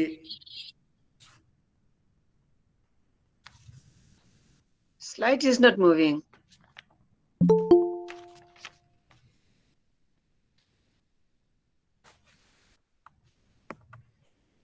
इरफान साहब, हाँ, yes sir, yes, okay okay, Okay, now it's moving. Okay जी। पहली तारीखों में इसका नाम लहावर, लहानूर, लोपुर, लोहर, समनपाल नगरी, महमूदपुरा, लोकला, लोहकोट, लोहार, राहवार वगैरह दर्ज है। 10वीं सदी में सबकतगीन ने जब इस इलाके पर हमला किया तो इस वक्त लाहौर सूबा था और दारुल हुकूमत का नाम मंदकोर या मंदका कोर था। 1002 या 1004 में सुल्तान महमूद गजनवी ने लाहौर पर कब्जा किया तो सारे शहर को आग लगा दी। अजाबाद इसके गवर्नर मलक अहमद अय्यास ने मौजूदा इचरा के करीब महमूदपुरा आबाद किया और मौजूदा लाहौर शहर को भी असर नो आबाद किया। सूबा का नाम पंजाब अकबर के दौर में रखा गया और लाहौर को इसका दारुल हुकूमत करार दिया गया। अकबर के अहद में अगरचे आगरा दारुल सल्तनत था, ताहम अकबर 14 साल तक लाहौर में क़याम पजीर रहा। इसी तरह इसका बेटा जहांगीर भी वक्तन फवक्तन लाहौर में मुकीम रहता था, हत्ता कि उसका मकबरा भी दरियाए रावी के किनारे लाहौर ही में वाक़ है। अकबर ने लाहौर शहर के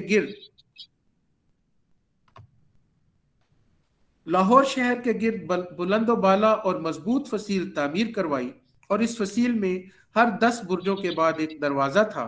शहर लाहौर के 12 दरवाजे और एक मोरी दरवाजा है।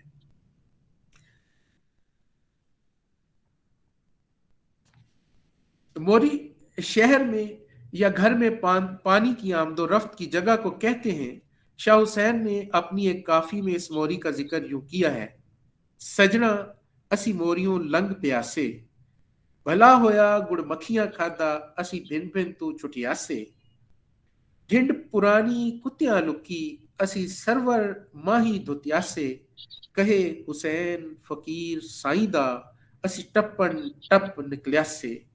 लाहौर के 12 दरवाजों में दिल्ली दरवाजा, अकबरी दरवाजा, मोती या मोची दरवाजा, शालमी दरवाजा, लहारी या लोहारी दरवाजा, भाटी दरवाजा, टेक्साली दरवाजा, रोशनाई दरवाजा, मस्ती दरवाजा, कश्मीरी दरवाजा, खिजरी या शेरा वाला दरवाजा, जक्की या यकी दरवाजा शामिल है। मुस्लिम लाहौर के अजीम बुजुर्गों में हजरत शेख अली बिन उस्मान अल हजवेरी अल मारूफ हजरत दाता साहब रहमतुल्लाह अलैह, हजरत मियाँ मीर कादरी रहमतुल्लाह अलैह, हजरत मियाँ मौज दरिया, हजरत शाह अबू मुआली, हजरत शाह जमाल, हजरत ख्वाजा ताहिर बंदगी, हजरत मौलाना शाह मोहम्मद गौस और हजरत शाह इनायत कादरी मशहूर हैं। इन तमाम बुजुर्गों के मिज़ारात पर उनके यौम विसाल की मुनासबत से उर्स की सालाना महाफिल का इनाकाद हर साल जोशो खरोश से किया जाता है, लेकिन ये तमाम उराइस मजहबी रंग से मुज़य्यन है।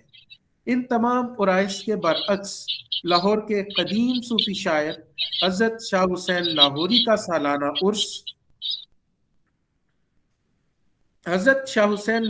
सालाना उर्स न सिर्फ मजहबी बल्कि पंजाब के सिकाफती त्यौहार के तौर पर मनाया जाता है। शाह हुसैन के अजदाद फिरोज शाह के ज़माने में मुसलमान हुए। आपके वालिद शेख उस्मान कलसराय जबकि वालदा डाडा राजपूत थी। वालिद जुलाहों का काम करते थे। हुसैन ने समाजी तजादात और तबकाती तकसीम के खिलाफ एहतजाज करते हुए अपने अजदाद के काम धंधे के अलावा बाकी तमाम बातों की नफी की है। उनका कहना है, अन्नी हुसैनु जुलाहा, न उस मोल न लहा, न ओ मंगिया न परनाया, न उस गंड न सहा, न घर बारी न ओ मुसाफिर, न ओ मोमिन न ओ काफिर, जो आहा सो आहा, अन्नी हुसैनु जुलाहा। हुसैन 1538 को लाहौर के इलाके टिल्ला बग्गा मौजूदा अंदरून टेक्साली दरवाजा में पैदा हुए। वालिदैन गरीब लोग थे। हुसैन बचपन में खड्डी के काम में वालिद का साथ देते थे और करीब की मस्जिद के इमाम मौलवी अबू बकर के पास कुरान मजीद हिफ्ज़ करने जाया करते थे। 10 साल की उम्र में हुसैन ने 7 सिपारे हिफ्ज़ किए थे कि रमज़ान के महीने से चंद दिन कबल एक सूफी बुजुर्ग शेख बहलोल आलम इस्लाम की सैर करते हुए लाहौर मौलवी अबू बकर साहब के मेहमान हुए। उन्होंने मौलवी साहब से हुसैन नाम के बच्चे की बाबत पूछा। जब हुसैन को देखा तो उसे अपना बर्तन देकर दरियाए रावी से पानी लेने भेजा, जहां हुसैन की मुलाकात अमीरुल बहर हजरत ख्वाजा खिजर अलैहिस्सलाम से हुई। हुसैन वापस आए तो बहलोल ने उन्हें प्यार किया और तवज्जो दी। कुछ दिनों के बाद रमजान आया तो बहलोल की तवज्जो से हुसैन ने नमाज तरावी में पूरा कुरान मजीद जुबानी सुना दिया। हुसैन की जिंदगी का सूफियाना पहलू यहीं से नुमाया हुआ। वो दरियाए रावी के किनारे शब बेदारी करते, मुजाहिदे में मसरूफ रहते और हजरत दाता साहब के मिज़ार पर बाकायदगी से हाजिरी देते। तसव्वुफ की मंजिलें तेजी से तय करते हुए हुसैन पर कैफ व मस्ती और जज़ब की कैफियत उस वक़्त तारी हुई जब तफसीर पढ़ते हुए वो कुरान मजीद की आयत वमल हयात दुनिया इल्ला लहव व लअब पर पहुंचे। हुसैन सब कुछ छोड़कर मस्जिद से निकल गए और उनसे बेइख्तियार करामतों का ज़हूर होने लगा। उन्होंने मलामती अंदाज इख्तियार किया। दारा शिको ने हुसैन के बारे में लिखा, उसका अजब मुशर्रफ था। सुबह से शाम गाने बजाने वालों के साथ तमाम शहर में दाढ़ी मुंडाकर फिरा करता था। कोई उस पर गालिब न होता था। कुरान का हाफिज था और आयतों का अजीबो गरीब मानी बयान करता था और तमाम दिन में एक मरतबा कुरान मजीद खत्म कर लिया करता था। 56 साल की उम्र में हुसैन की शाहदरा के एक बरहमन लड़के माधु से मुलाकात हुई। इस वक्त माधु की उम्र 18 वर्ष थी। दोनों में इस कदर मोहब्बत बढ़ी कि माधु हुसैन की अकीदत में मुसलमान हो गया, हुसैन का मुरीद भी हो गया। उसे अकबर के एक कमांडर राजा मान सिंह ने अपनी फौज में भर्ती किया और दक्कन ले गया। तो पीछे हुसैन 63 वर्ष की उम्र में 1601 में इंतकाल कर गए। माधु इस वक्त 25 साल का था। हुसैन अपने विसाल से कबल अपने दोस्तों को लेकर दरियाए रावी के दाएं किनारे शाहदरा के इलाके में गए और एक जगह की निशानदही करते हुए फरमाया कि मेरे विसाल के बाद मुझे इस जगह पे दफन करना, मैं यहाँ 13 साल रहूंगा। फिर दरिया में सैलाब की वजह से मेरी कब्र तबाह हो जाएगी तो मेरी मैयत को यहाँ से निकाल कर बाबूपुरा, मौजूदा बागबानपुरा में दफन कर देना। चुनाचे ऐसा ही हुआ और 13 साल बाद 1614 में दरियाए रावी में सैलाब के बायस हुसैन की कब्र को नुकसान पहुंचा तो उनके जसद को मौजूदा मिजार के मुकाम पर दफन कर दिया गया। अज़ा बाद जब माधु का इंतकाल हुआ तो उन्हें भी हुसैन के साथ दफन किया गया। इस तरह दुनिया में कायम होने वाली अकीदत व मोहब्बत ने पीरो मुरीद को फनाओ बका की मनाजिल से ऐसे गुजारा कि आज लोग माधु लाल हुसैन को दो नहीं बल्कि एक ही फर्द समझते हैं। ये दो इंसानों की बाहमी मोहब्बत ही नहीं बल्कि हिंदुस्तान में दो तहजीबों का संगम भी था जिसकी याद गुज़श्ता 400 साल से एक तहजीबी और सकाफती त्यौहार के तौर पर मनाई जा रही है। इस सकाफती त्यौहार का आगाज मुगलों के तामीर करदा मशहूर शालामार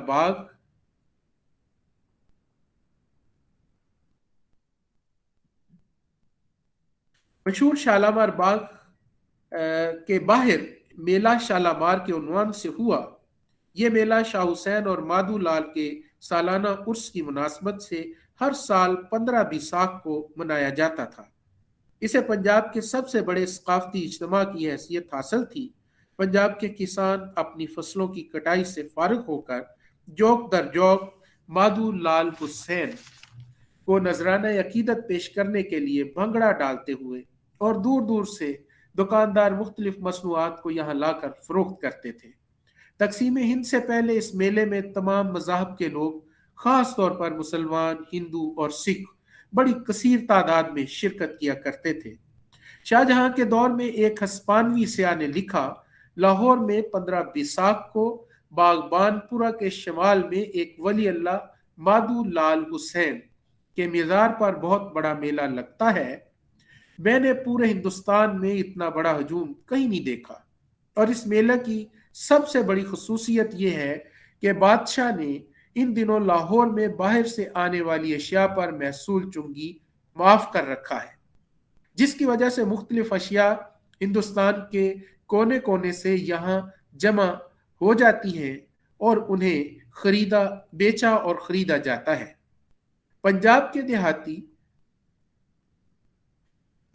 देहाती इस मेले में तरह तरह की बोलियां बोलते हैं और लोकगीत गाते और रक्स करते हैं। उन्हें देखने के लिए दूर दूर से लोग आते हैं। पूरा शहर भी उमड़ आता है और शाही महल के अफराद भी शरीक होते हैं। अज़ाबाद मौसम बहार का ये मेला हर साल मार्च के आखिरी हफ्ते और इतवार को मुगलों के हुसीन तरीन बाग शालामार में लगता था। लेकिन 1940 में यह मेला बाग से बाहर हजरत शाह हुसैन लाहौरी के मिज़ार के इर्द गिर्द मुंतकिल कर दिया गया। हफ्ता की शाम को मिज़ार पर वाक़े एक खास चबूतरे पर बेशुमार चिराग जलाए जाते हैं, अलाव रोशन किए जाते हैं, जिससे दरगाह हजरत मादूलाल हुसैन और उसके इर्द गिर्द का तमाम इलाका बकाए नूर बन जाता है। इसी चिरागा की वजह से इस आफती मेले को मेला चिरागा कहा गया। लोग रात भर लोक गीतों, कवालियों, बोलियों और सूफियाना कलाम गाकर मादू और हुसैन को खराज अकीदत पेश करते हैं। अनवाओ इकसाम की मिठाइयाँ और देसी और विलायती खानों के साथ किस्म किस्म के बर्तनों, खिलौनों, कपड़ों और ज़रूरियात ज़िंदगी की दीगर अशिया की खरीदो फरोख्त होती है। मुख्तलिफ इलाकाई खेलों के मुकाबला जात भी इस मेले के हुस्न और रौनक को दोबाला करते हैं। मुख्तलिफ मुल्की और गैर मुल्की फनकार अपने फन का मुजाहरा करते हुए समा बांधते हैं। उर्स की 2 रोज़ा तकरीबात के इनाकाद पर शहर लाहौर में आम तातील होती है। अगरचे उर्स की तकरीबात 2 दिन में ख़त्म हो जाती हैं, ताहम कारोबारी सरगर्मियाँ पूरा महीना जारी रहती हैं, बल्कि यूँ कहा जाए कि पूरा साल जारी रहती हैं तो भी गलत ना होगा। फी ज़माना लाहौर का मेला चिरागा कदामतो जिद्दत का हसीन इम्तजाज है और हसीन इम्तजाज बनने के बावजूद असल लाहौर की कदीम तहजीब व तमद्दन का आईनादार है।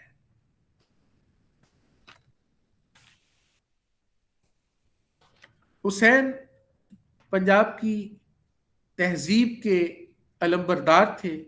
उन्होंने अपना कलाम पंजाबी जुबान में काफ़ी की सूरत में पढ़ा और उन काफ़ियों को आज हमारे मुख्तलिफ गायक जब गाते हैं तो समा बांध देते हैं। हुसैन की नुमाइंदा काफ़ियों में अन्नी हुसैन जुलाहा, न उसमूल न लाहा, न मंगिया न परनाया, न उस गंड न साहा, न घर बारी न मुसाफिर, न मोमिन न काफिर, जो आहा सो आहा। और इसी तरह राग गूड़ी में उनकी एक काफी है, चरखा मेरा रंगड़ा रंग लाल, जे वड चरखा ते वड मन्ने, आवन कह गया 12 पन्ने, साई कारण लोई रुन्ने, रोए वजाया हाल। फिर इसी तरह वो कहते हैं, जीती राम जी तेरे कोलू मंगदी, कूंडा दई सोटा दई कोठी दई भंग दी, साफी दई मिर्चा दई बेमिनती दई रंग दी, पोस दई बाटी दई चाटी दई खंड दी, ज्ञान दई ध्यान दई मेहमा साधु संग दी, शाह हुसैन फकीर साइंदा ऐया दुआ मलंग दी। और एक और काफी, एक दिन तेनू सपना थी सन गलियां बाबल वालियां हूँ, उड़ गए भोर फुल्लां दे कोलू, सुन पत्रा दी सन डालियां, जितन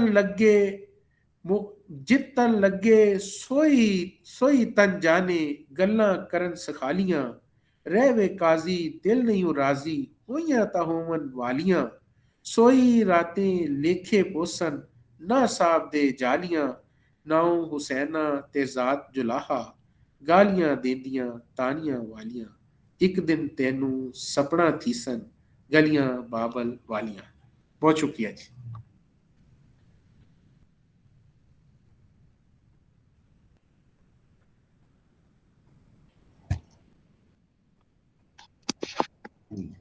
Yes, Madam Mala. Yeah. Thank you very much for your nice presentation. It was very impressive.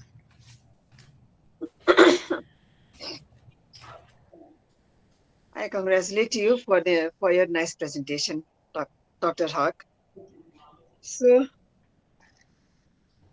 you talked about the Mela of this Hussein, poet Hussein, mainly based on Urdu, which is very hard to understand for us.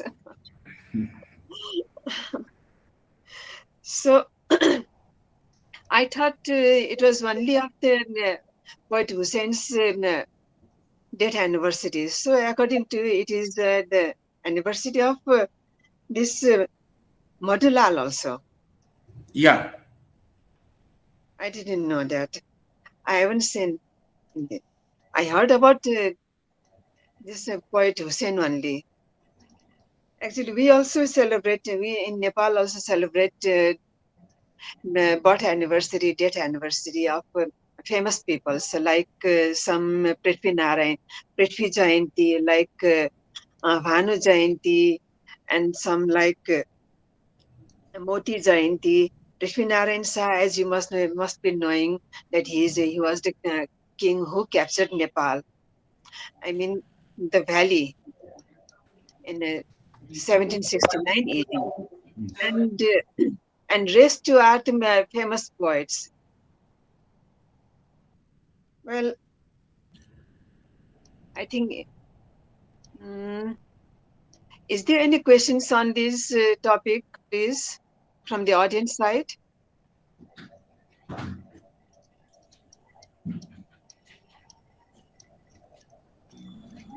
Any questions?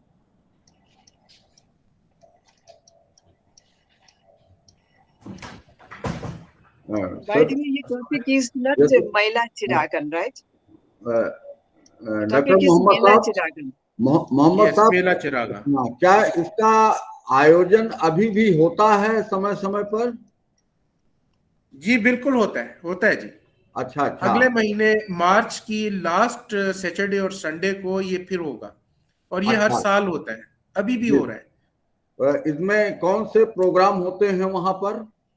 इसमें बहुत सारे cultural programmes होते हैं, इसमें कवाली होती है, इसमें लोक गायकी होती है, इसमें कैटल शो होता है, इसमें कबड्डी मतलब स्पोर्ट्स होती हैं हमारी जो लोकल स्पोर्ट्स हैं, जैसे कबड्डी हो गई, इस तरह से। इसमें बहुत सारी वो सर्कस वगैरह भी आती हैं, वो मौत के कुएं, और वहाँ उनमें जो मतलब वो बाइक्स वगैरह चलाते हैं, तो ये सारी चीजें इसमें अभी भी होती हैं। अगरचे अब वो एरिया बहुत ज्यादा कंजेस्टेड हो गया है, तो उसमें इन चीजों को जो है थोड़ा महदूद कर दिया गया है, और अदरवाइज बाकी जो उसमें बिजनेस के व्यू पॉइंट से बहुत सारी जो दुकानें सजाई जाती हैं और महफिलें होती हैं खास तौर पे, तो दूर दूर से लोग पूरा साल इंतजार करते हैं कि इस कल्चरल फेस्टिवल को, इसे आप मेला बहारा भी कह सकते हैं, तो उसको देखने के लिए लोग अभी भी आते हैं। Oh, so people are still coming there. Still coming here. Sir, public की ओर से होता है कि गवर्नमेंट की ओर से भी है इसमें? दोनों तरफ से है। अच्छा। गवर्नमेंट की तरफ से भी होता है, ये पास्ट में भी इसको गवर्नमेंट भी इसको करती थी, और अभी आपने जो स्नैप्स देखी है मेरी प्रेजेंटेशन में, तो इसमें ये मिजार को इसका जो इसकी तामीर नो की है, उसके साथ मस्जिद बनाई है, उसके साथ कल्चरल कॉम्प्लेक्स बनाया है, तो ये सारा गवर्नमेंट ने इसको फंडिंग की है, और गवर्नमेंट और महकमा औकाफ है हमारा, तो वो इसको फंडिंग करते हैं। जी। Okay. Any question from audience? Okay, madam. Conclude session. Okay, thank you. Oh. Then I will hand over to Professor Misraji. Yes. Thank you, Professor Malla from Professor of Nepal for given time and share the session, and Dr. Muhammad Irfan sir from Lahore, Pakistan, given a nice talk, and also cultural जो उन्होंने बताया, वहाँ के जो सांस्कृतिक कार्यक्रमों के बारे में बहुत ही अच्छा लगा, और मुख्य रूप से काफी एंशियंट जो है ये कार्यक्रम होते आ रहे हैं वहाँ पर। और जैसा कि बताया उन्होंने कि लाहौर शहर जो है वो हिंदू मुस्लिम आदि का पूरा एक कल्चर है, वहाँ तहजीब थी जो वो इस कार्यक्रमों में आयोजित होते हैं। और बहुत अच्छा लगा। निश्चित रूप से खासकर हमारे यहाँ के स्टूडेंट्स के लिए बहुत ही महत्वपूर्ण जानकारी थी ये, और इस तरह के आयोजन वहाँ पर होते हैं जिसमें न केवल कल्चरल बल्कि स्पोर्ट जैसी एक्टिविटीज और अन्य प्रकार के और कार्यक्रम आयोजित होते हैं। तो बहुत बहुत धन्यवाद डॉक्टर मोहम्मद साहब, हमारे संस्थान की ओर से, प्रोफेसर माला मल्ला मैडम को भी और डॉक्टर मोहम्मद इरफान साहब को भी। Thank you. I'll take my leave. Next session, our today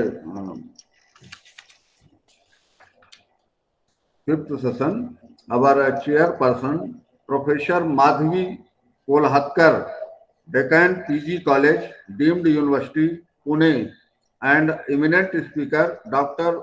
Bhagashree Pataskar, Director, Indicult Heritage Foundation, Pune. Welcome, Madam. Bhagashree, Madam. Namaste, sir. Thank you so much. Welcome, Madam. Dr.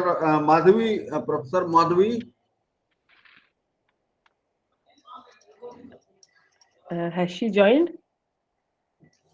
अभी तो दिख रही थी madam. Bhagyashree madam, थोड़ा phone लगाएं। जी, मैं बात कर रहा हूँ। जी जी।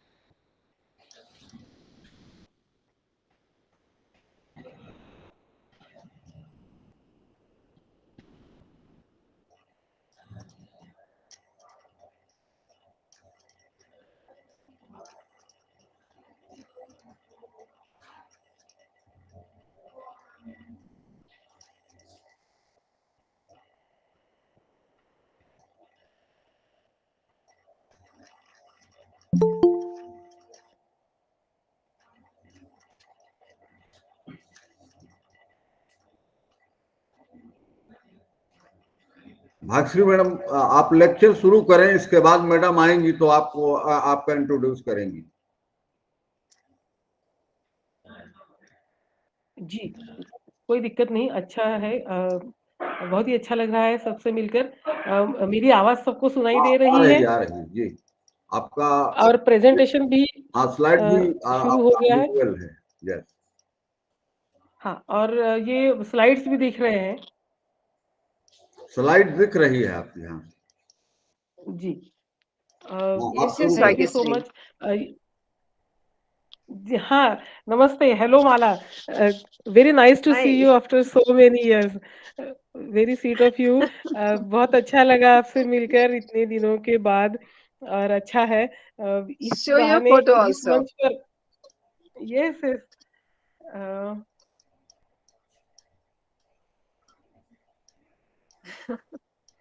वीडियो ऑन नहीं हो रहा शायद।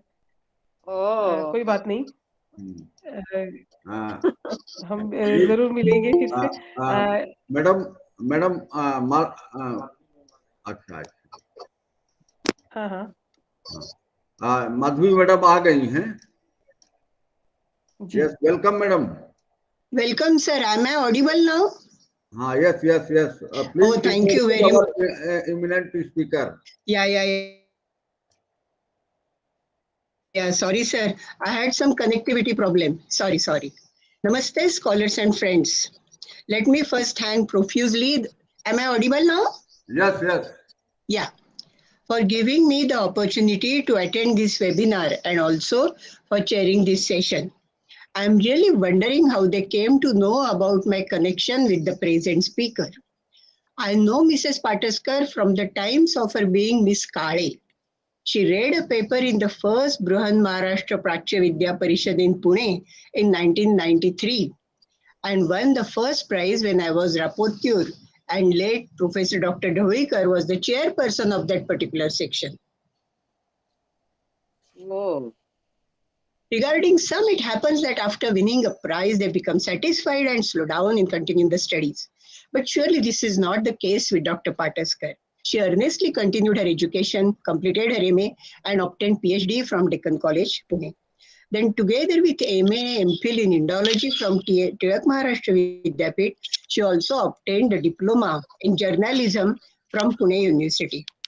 Henceforth, she is engaged in disseminating the knowledge she earned to the society in various capacities.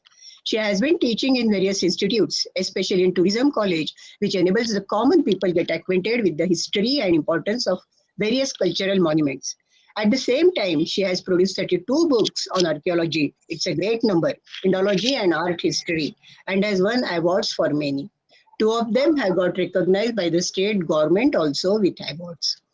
She is continuously engaged in research and also presenting its results in various seminars and getting them published in journals and broadcast on Akashvani, television, etc. I know you are eager to listen to her. So over to you, Dr. Pataskar. Thank you. Thank you so much ma'am. गुरुजनों का आशीर्वाद होना बहुत आवश्यक है, इसलिए मुझे बहुत खुशी है, बड़ी प्रसन्नता है आपको यहाँ पर देखकर, और अच्छा भी लग रहा है। आई एम वेरी ऐसा लग रहा है कि अगर कुछ गलत होता है या फिर कुछ रह जाता है, if I miss out some of the points, somebody is there as my teacher.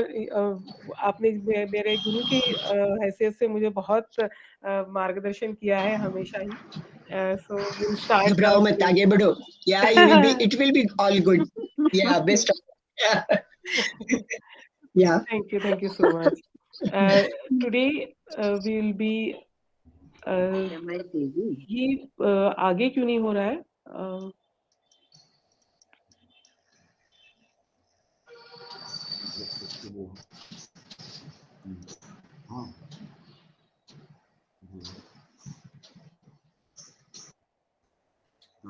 Slides move, हाँ स्लाइड्स मूव नहीं हो रहे हैं। हाँ, वो आगे पीछे नहीं हो रहा।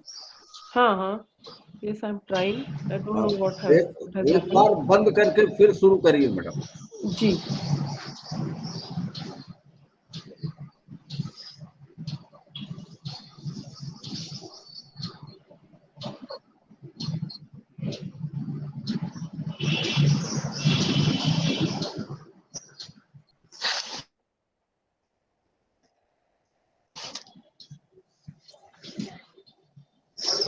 हाँ अभी हो रहा है।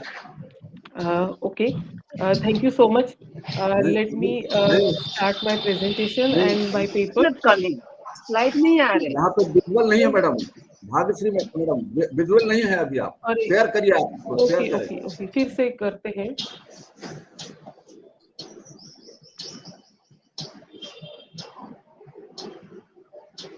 जल्दी करो, भाग्यश्री है का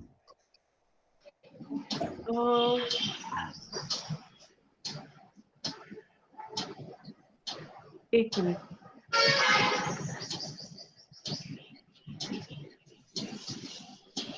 ओके अभी हो जाएगा, एक ही मिनट।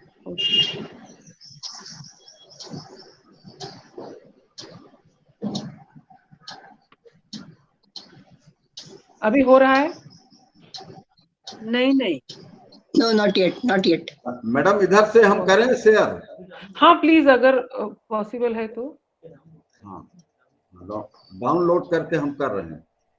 हाँ मैंने शेयर किया था आपसे, तो शायद हो जाए।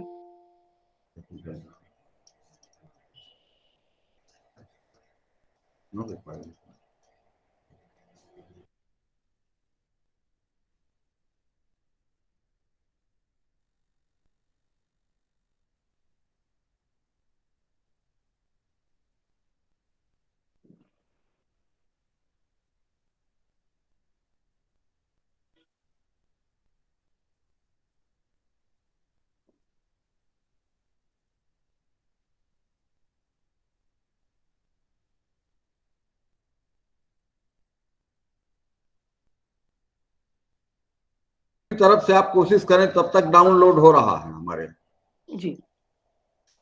एक बार और कोशिश करिए।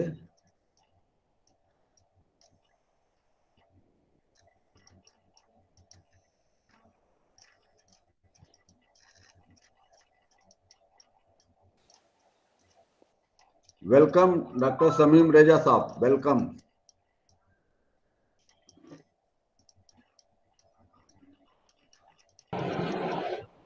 Yes, yes. हाँ आ गया. Okay, thank you. अभी दिख रहा है? हाँ हाँ अब मूव हो रहा है. ठीक है, प्लीज. हाँ शुरू करें. This paper is about Yamai Devi, the goddess Yamai, which is very popular in Maharashtra and Karnataka. Like the Shaiva and Vaishnava sects, the Shakta sect is popular all over India. Every Indian family, be it Shaivite or Vaishnavite, has a family goddess, Kula Devi. Devi is worshipped in all regions of India.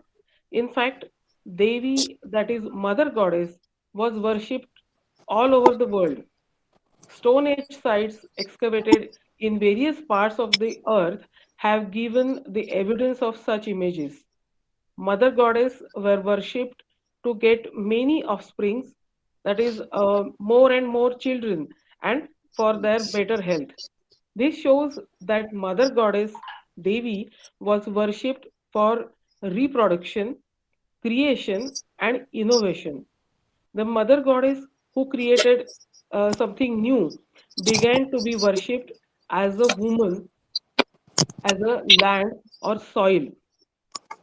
Soil, land, usually called Bhumata, who provides food. Ancient people were observing their surroundings. This ancient man came to know that whatever food he eats is grown on this earth through this soil, this land, who is giving him the food. So just like a mother, she is taking care of his food. So ancient man felt the need to worship the soil. He used to pray in gratitude for what he has received so far and for more food in the future. For this purpose, statues of Mother Goddess were created and worshipped. Such icons have been unearthed from all over the world.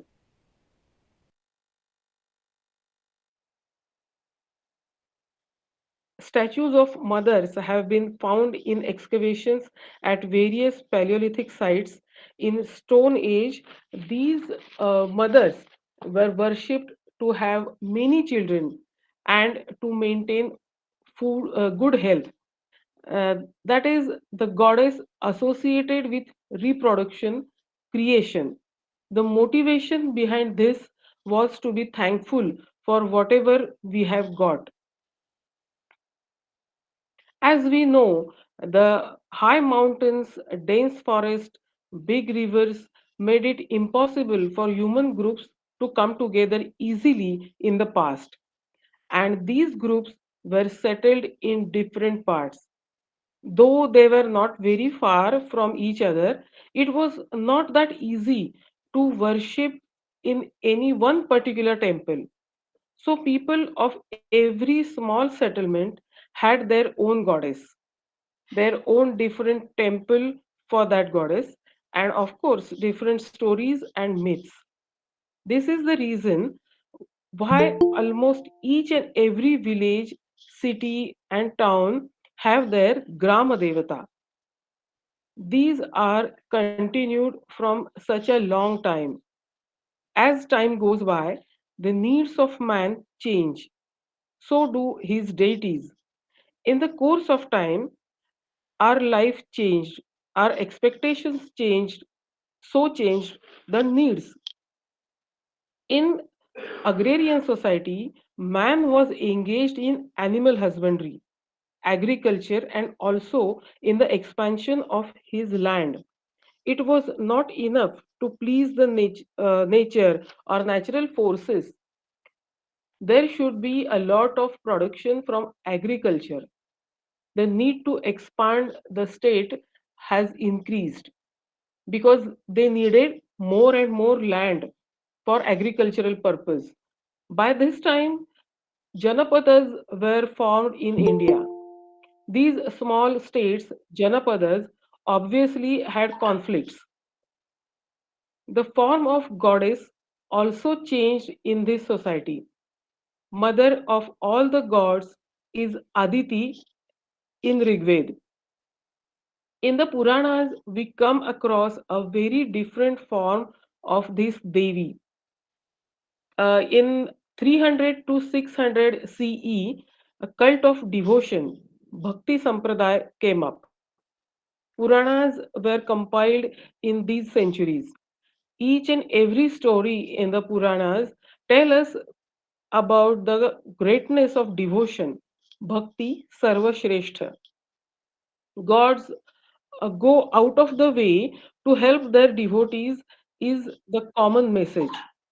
After the Gupta rule, say around in say 700 CE, as we know, many invasions were started in Gandhara region. Here, the society need a goddess with superpowers. The need is changed, and everyone knows Durga Devi is superior to all the gods. She can or she has killed terrible demons. No male, no god could do such an adventure. She has killed ferocious demons. All the gods have given their powers to Durga Devi, their weapons, the astra and shastras to Durga Devi. Society needed this type of deity. It was the demand of time. Devi, who can give us many children, agricultural yields, and protection from the enemies, we have seen how she has changed. All the settlements had their own goddesses, Grama Devata. Their style of worship, their songs, prayers, everything was different. People were separated because of these traditions. These goddesses, scattered from village to village, were tied in a single thread. Legends were created for that. All these goddesses were not separate, they were not different. They are only one mother, they are the forms of one mother. This is what is told to us by these Puranas. These stories compiled in the Puranas helped to keep the community together. Story of Daksha Prajapati and Uma is created for this purpose. Almost all of us know Daksha Prajapati was a rich king, uh, and his daughter Uma was in love with Shiva. Shiva was not at all a rich person like king or Prajapati. He used, to live in the cemetery and all that. So Daksha Prajapati was not at all, in a favor of this love marriage. He was not happy with his son-in-law. So he did not invite Uma or Shiva for the yajna at his residence. Uma thought very innocently, why should a daughter need such a formal invitation at her father's house? She went there, but Daksha Prajapati insulted her. She said many bad words for her husband also. She was very offended. Bhagyashree, I'm sorry Uh, to interrupt, but the slides are not moving. Your slides are not moving. okay. Yeah, Yes. yeah. Sorry. So Uma was very offended to hear her husband's insult. She and we know that she jumped in the fire of the yajna. Shiva got the bad news. He got angry and he took Uma's parthiv, her corpse, on his shoulders, and Shiva started the tandav. That terrible tandav started shaking the universe. Also, Vishnu used to use the Sudarshan chakra to prevent further destruction. This is all explained in the Puranic tales, what we go through. While Shiva was dancing, Vishnu cut her Uma's body into parts, and they were scattered because Shiva was dancing.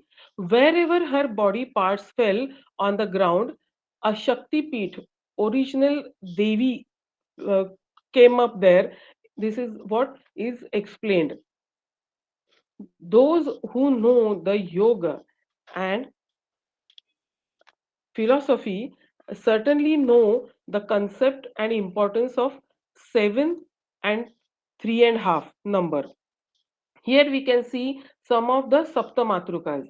We are told that because various parts of Uma scattered here and there, and original Devi place has come up there. This is one story, and the other is about Saptamatruka. The sadhakas of Gudha Vidya know very well that there are 7 Nadi chakras in our body. They help us in attaining the moksha. Sapta Nadi chakras help to help us to reconcile Jiva and Shiva's relationship, that is moksha. When will we attain the moksha? For that, we have to awaken the Kundalini power. With the help of 7 Nadi chakras, we can awaken the Kundalini Shakti, the Kundalini power. It is believed that Kundalini is resting dormant in 3.5 circles. So, 3.5 and 7 are important numbers in Yoga Sadhana and in the process of attaining moksha. Now, we have examined how the attempts were made to bring the community together. Vanvasi, Adivasi tribes, and some other people were brought into the mainstream of the civil society by bringing them together with Shaiva sect. All the Grama Devatas, Matas, who were worshipped from so long, probably from the Stone Age, were now associated with Uma and Shiva, because we are told that all these goddesses have come up due to Uma's various parts of Uma's body, uh, as explained in the story of Daksha Prajapati. It is very important that during this assimilation, their own ideas, their songs, their traditions, the food they eat, and together the offerings, everything were continued. They were not disturbed. Their yatras, zatras, or whatever festivals uh, they they have, nothing is disturbed. Even today, all these festivals are continued. We are allowed to offer our puja according to our own wish or our own tradition. This process is called Mahavilayan. Yamai was created by combining the concepts of 7 number in the philosophy and mysticism. This is very important. The gratitude for the land that gives abundant crops, the mother who protects the devotees by destroying the wicked powers, etc. Characters of 7 different goddesses prevalent in Devi Saptashati and folk culture. These 7 goddesses are powers of different gods. This is the importance of Saptamatruka and 7 number. Why 7? Why Saptamatrukas? Because they are related to yoga power. We'll come to that. And all these concepts have come together in Yamai Devi. Yamai Devi is created with all these imaginations, or say all these concepts, whatever we were thinking. As we can see here, some of the Saptamatrukas. These are the powers of various gods or Shaktis. Slide, Brahma, please. Next हाँ, slide, please. Please, side, please. Brahma's Shakti Slide, is please. Brahmani. Next slide. Slides are not moving. हाँ, Slide behind Keep it in slide mode. You can keep it in Brahma's slide Shakti. mode so that it will be changed automatically. Okay. Brahma's Shakti is Brahmani. As we know, Indra's Shakti is Indrani. Varaha's power is Varahi. Maheshwari is the power of Mahesh. Here we can see some mother goddesses. Why they are mothers? Because they have their child with them. They are the mothers. This is the main thing. And they are related to various gods. And that we can come to know about due to their see this due to their vehicles what they have with them. These you can see some vehicles, their vehicles. This is uh, peacock, Nandi, and some other things. So because of these vehicles, you can mark them how they are related and who to whom with whom which god is there. So Vinayaka Shakti is Vainayaki.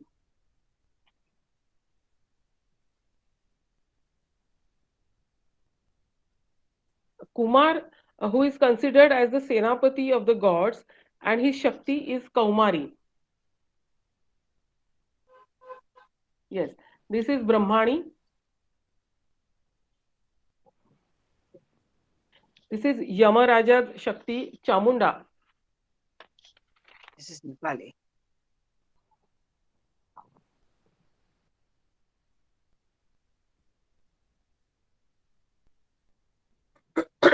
Vainayaki.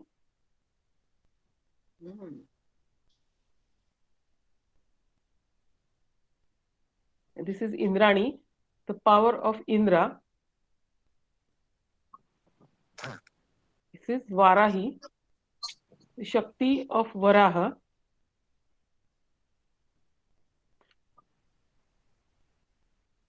She is Kaumari, the power of Kumara or Kartikeya.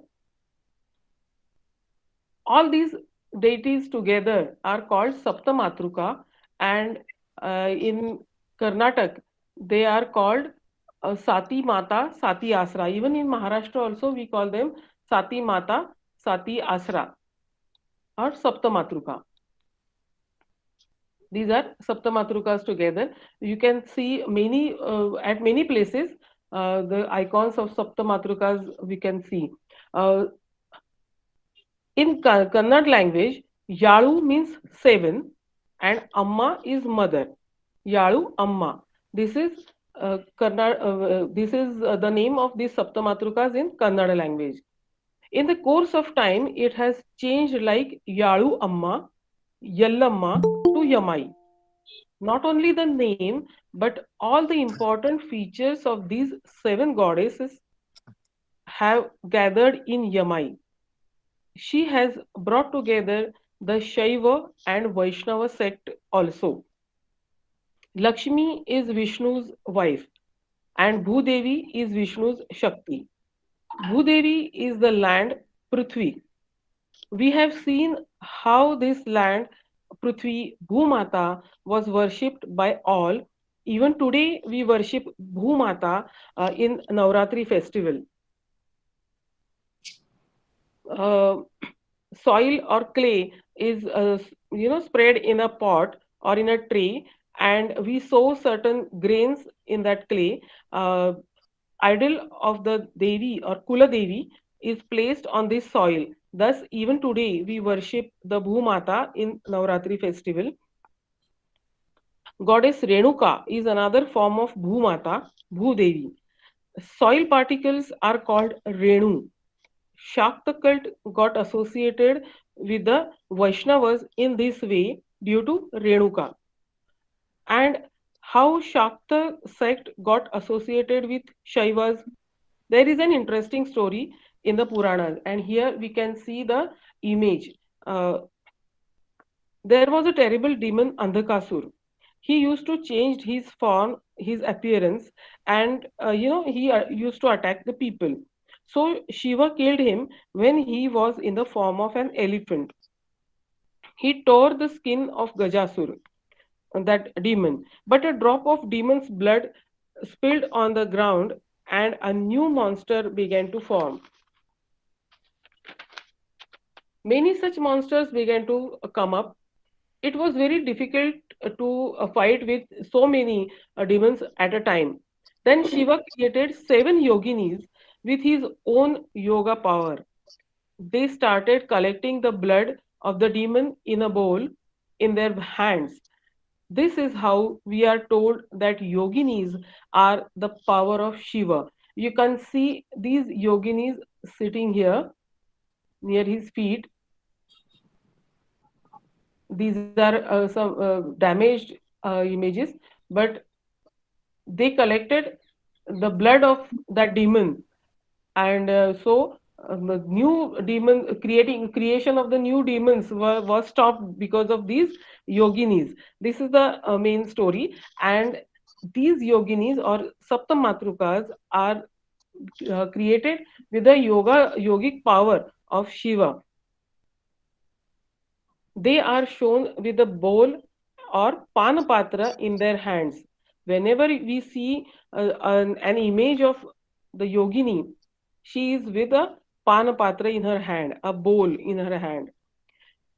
We see the panapatra in Yamai's hand also. All in all, this is an attempt to show the association of Shiva and Vishnu. All these gods are one. They have done so many things to protect their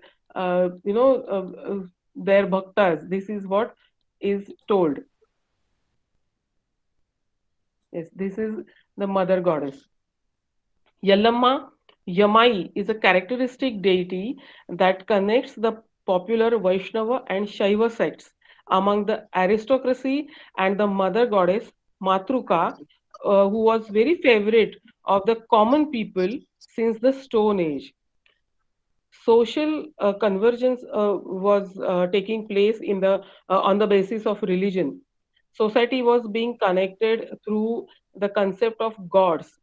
A society of Indian, a study of Indian history, and the flow of Hinduism reveals that scholars, the Pandits, they worked tirelessly to bring people together. The religion and culture of the aristocracy emphasized deities worshipped in different geographical regions. While doing this, the social religious leaders, they were trying to keep us united for the unity and affection among the people. They were working tirelessly. All these things are there behind goddess Yamai.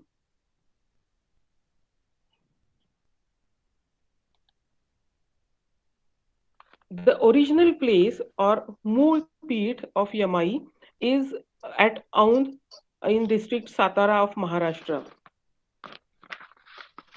Here we can see this temple,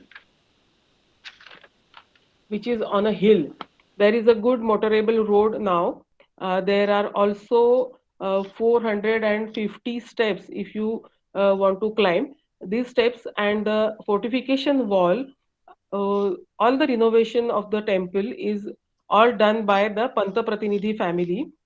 Panta Pratinidhis were the feudal lords or Sansthanik of this region. The fortification wall of 12 feet wide and 15 feet high with 10 bastions was constructed by them. This fortification wall has two entrances. When we enter from this northern entrance gate, there is a small Dattatreya temple inside and some other small temples, and then we enter the main area, the prangan around the temple. The main temple is built on a high platform or adhishthan. We can see a small Nandi Mandap also in front of the temple. This is the main temple, which is built on a platform, a high platform or adhishthan. After climbing 4 steps, we come to the Mukhamandap, a porch. A beautiful lotus is carved on the ceiling of this porch. And next is the Sabha Mandap, the main hall. And then Garbhagruha is a small temple actually, but very nice and very well decorated, very well maintained. There is a Shivalinga on the ground, so the Nandi has to be there in front of the temple. Shivalinga is placed in the Garbhagruha on the ground, and Nandi is there. We have seen a small Nandi Mandap in front of the temple, main temple. On the back wall of the Garbhagruha is an idol of goddess Yamai. It is about 6 feet high. This four-armed Yamai goddess is sitting cross-legged. In the right hand is a trident, a sword she is holding. We'll see her icon also. This is Shivalinga, which is on the ground, and Yamai goddess. In her right hand, she is holding a trident and sword. The sword is removable. In her left hand, we can see damru and a bowl. We have already seen that a bowl or panapatra is shown in the hands of a yogini. They collected the blood of Andhakasur, and for that purpose, she needed the panapatra. Here we can see the panapatra or the bowl. Damru is here, trident, trishul, she is holding. So there is a small, what we can say in Marathi, they call it tandala, a stone originally worshipped as Matruka.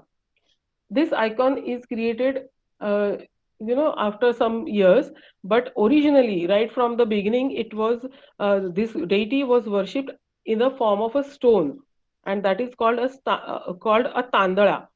This indicates how ancient this temple is. When we were not knowing anything about the physical features of any goddess, this place was worshipped uh, in the name of Devi or Mother Goddess.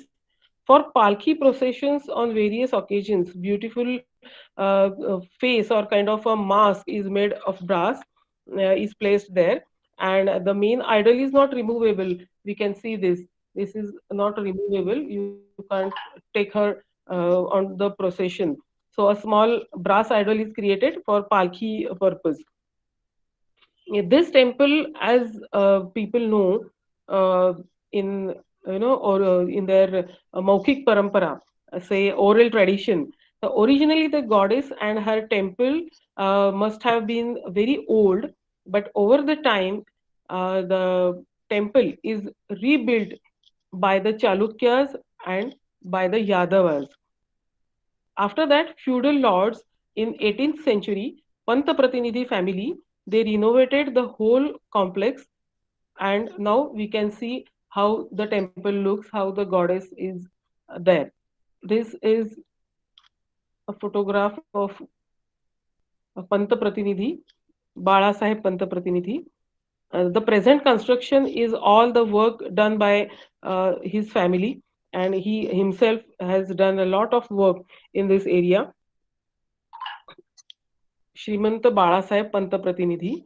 He himself was a very dynamic personality and was a painter also. He has created this museum, Shri Bhavani Chitra Sangrahalaya and Granthalaya, library and museum he has created, and we can see many paintings of renowned artists, and Balasaheb Panta Pratinidhi himself has donated many paintings to this temple, to this museum. He established this museum, and we can see the paintings and world famous artists like Raja Ravi Verma, Hardankar, and so many. So Yamai was the family goddess of these Panta Pratinidhis. They were the staunch devotees of goddess Yamai. Mulpit, that is original Yamai temple, as we have seen, is on the hill. It was not possible to go so far for everyday puja and everyday offerings. So Panta Pratinidhi, they built another temple in the Aund city, which was their capital. Panta Pratinidhis built a palace for them and Yamai temple just near the palace. This temple is also very beautiful.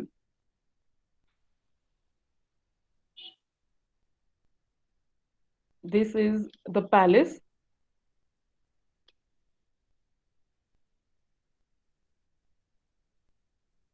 And a small temple they have created just next to their palace. The wooden hall, glass chandeliers of different shapes, and the main thing is the paintings by Bala Saheb Pantaprathinidhi himself are very beautiful and majestic. There are two icons of Devi in the temple. Stone icon has Kamadhenu and Parshuram near her feet, and the other small icon is made of five metals. There is Shivalinga in the basement, and it is called Jamadagni. So here, Yamai is shown in the form of Renuka, Bhumata. That is why she is with Jamadagni and Parshuram and also Kamadhenu. As Shivalinga is there, Nandi is installed in front of the temple. Here also a small temple, you can see Nandi. And these are the Deepamalas there. We are told a myth that Devi fought a battle with Aundhasur, a demon called Aundhasur, and she killed him here uh, at this place. And there are two more Devi temples in the same town. So people were worshipping those two deities also. Some people used to go to one place and some used to go to another place. You have to keep them united. You have to see when these sansthaniks or even these great people were working for the society, they were trying to unite the people. There are two more Devi temples, as I said. One is Moklai and the other is Malai. To get them attached with Yamai, some stories were created. After the battle and killing Aundhasur, Yamai was tired. She had a bath in one lake. Nearby is a lake, and she had a bath after this fight, as we are told. This is the temple.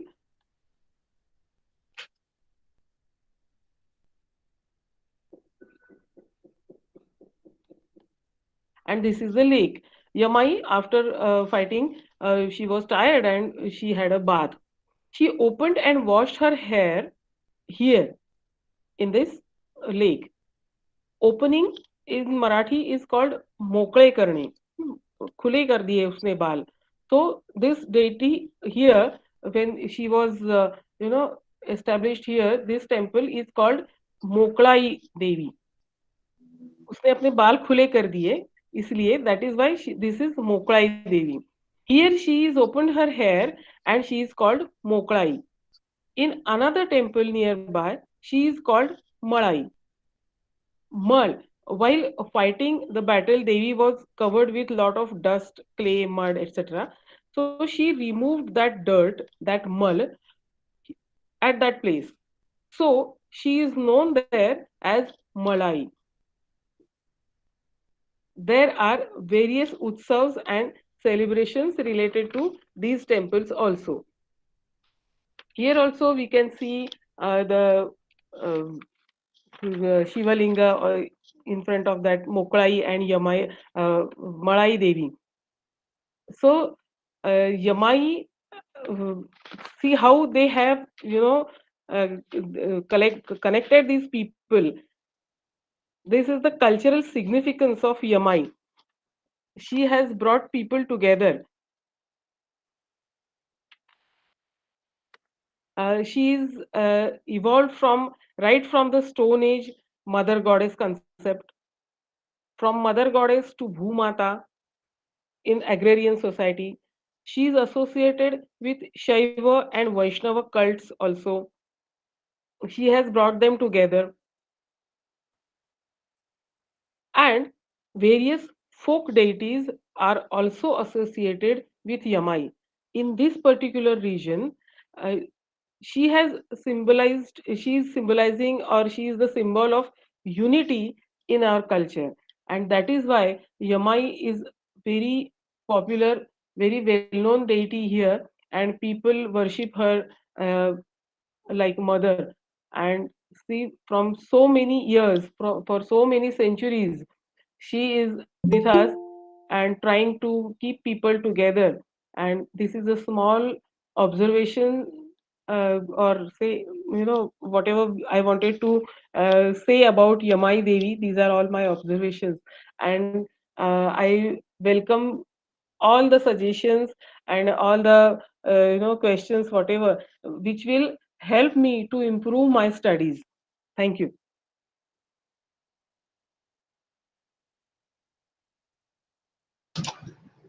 Thank you, Dr. Pataskar. The paper is open for discussion, comments, compliments, appreciations, etc.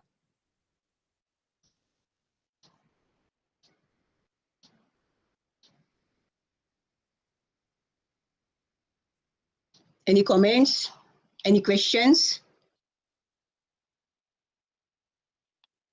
So shall I proceed with the concluding remarks, sir? Yes, madam. Yes, madam. Yeah. So what she pointed out is really important, that in Indian culture we find the continuity of the things, continuity of cultural motifs and also deities. And Puranas have maintained that. So the same principle, I mean, it turns into various different aspects and it has come down to us even now, and it is worship. And finally, Yamai or the Matrukas, they are not only matas for human beings. From the all Puranic stories, it comes to our notice that even the gods, they consider all the Stree Shakti as Mata. Whenever they are in trouble, whenever they need protection, they take resort to the Stree Shakti. No god has fought with the Asuras. It's always some, I mean, Mahishasura Mardini and other goddesses who come to their rescue. And this important aspect of Purana, and again, the another notable thing is, right from Mahabharata period, the scholars are telling, Vyasaji also is telling that Hari and Hara are the same. There is no difference between those. But still, their devotees, they fight with each other. That means they don't follow the gods themselves telling that we are the same, we are one. Similarly, in Yama, you find a process that first it is the Stree Shakti, which is split into 7 Matrukas.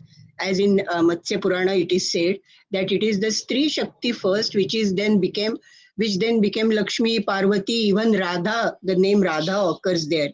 And finally, all those principles, all those 7 goddesses, they are got united again in this Yamai. So it is always this process, splitting and coming together again. And this 3.5, that is also very important, because in Indian culture, we have 3.5 muhurtas, auspicious time. I don't know whether they are connected with each other. So I think with this, I would like to conclude my remarks. Thank you very much. Thank you, ma'am. Thank you so much. Thank you. Thank you madam. Bhagyashree Pataskar ने यहाँ पर यामी देवी पर बहुत ही अच्छे ढंग से बताया। निश्चित रूप से ये शक्ति का प्रतीक है और एक मदर के रूप में और महाराष्ट्र में किस प्रकार से उस पर उनकी पूजा की जाती है, ये पूरा बहुत ही विस्तृत रूप से जानकारी दी।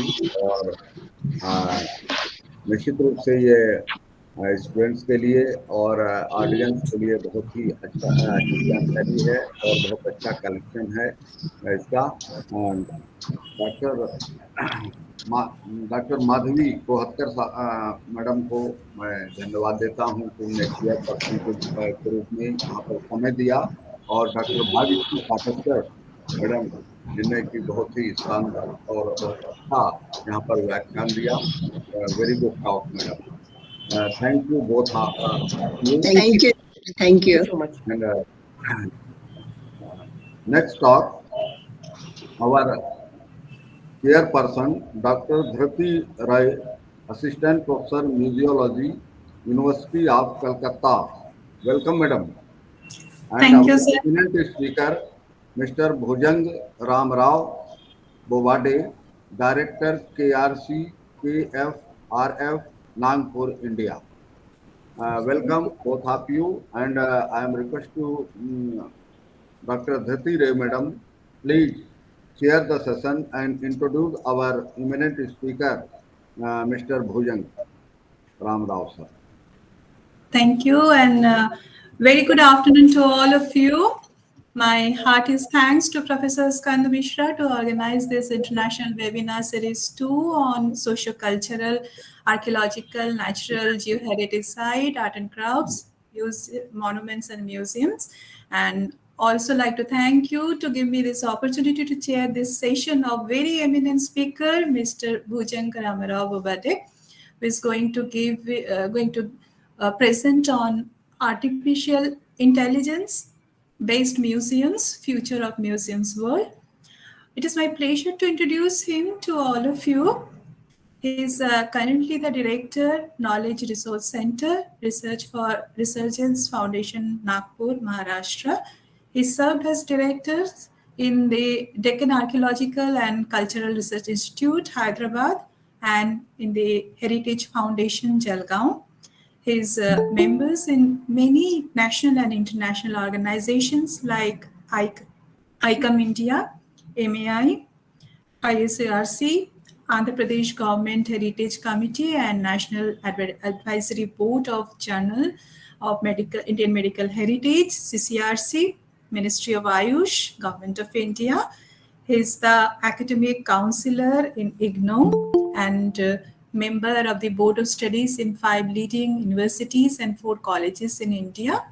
He is also members of the Museum Expert Committees of the Central University of Punjab, Rani Durgavati University, Jabalpur, ITM University, Gwalior, Research Center Expert Committee, Navanalanda Mahavihara Museum and Archives, etc. He is the principal investigator to prepare a legal draft of National Manuscript Authority, and also as the principal investigator to prepare a comprehensive directory of museums in India. He is the editor of 4 national level research journals and published 21 books, including 2 encyclopedia. Now I am requesting Mr. Bobade to present your very interesting paper on artificial intelligence-based museum, future of museums world. It will be convenient if you complete your presentation within 30 to 35 minute time so that participants can discuss on this topic. So please proceed, sir. Yes, thank you. Thanks a lot for this such wonderful introduction. Just before starting the session, I will share my screen.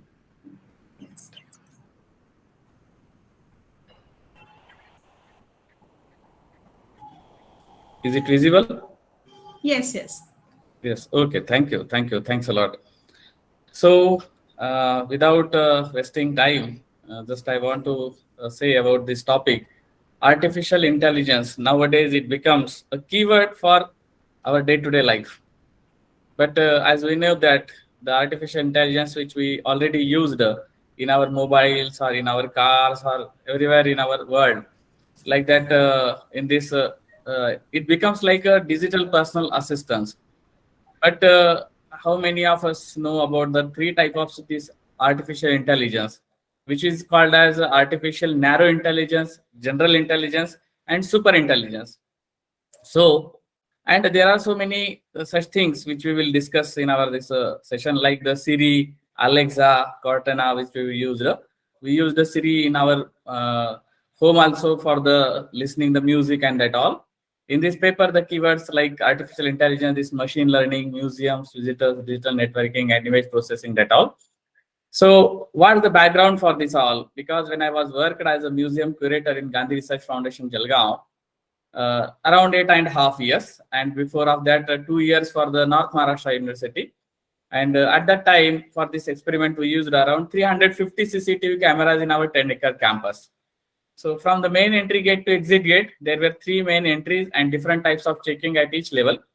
From second entry, parking and ticket window gate, when museum guide assists them up to last moment. and it's around 3 to 5 hours walk through. So for a museum, when you spend such time, then there are so many things which we observe, which we care, which we need, which we eager to know, all these things. So in this museum journey, we carefully noted following points as a museum curator and then as a director too. So what visitors want to know exactly, which is our own interest.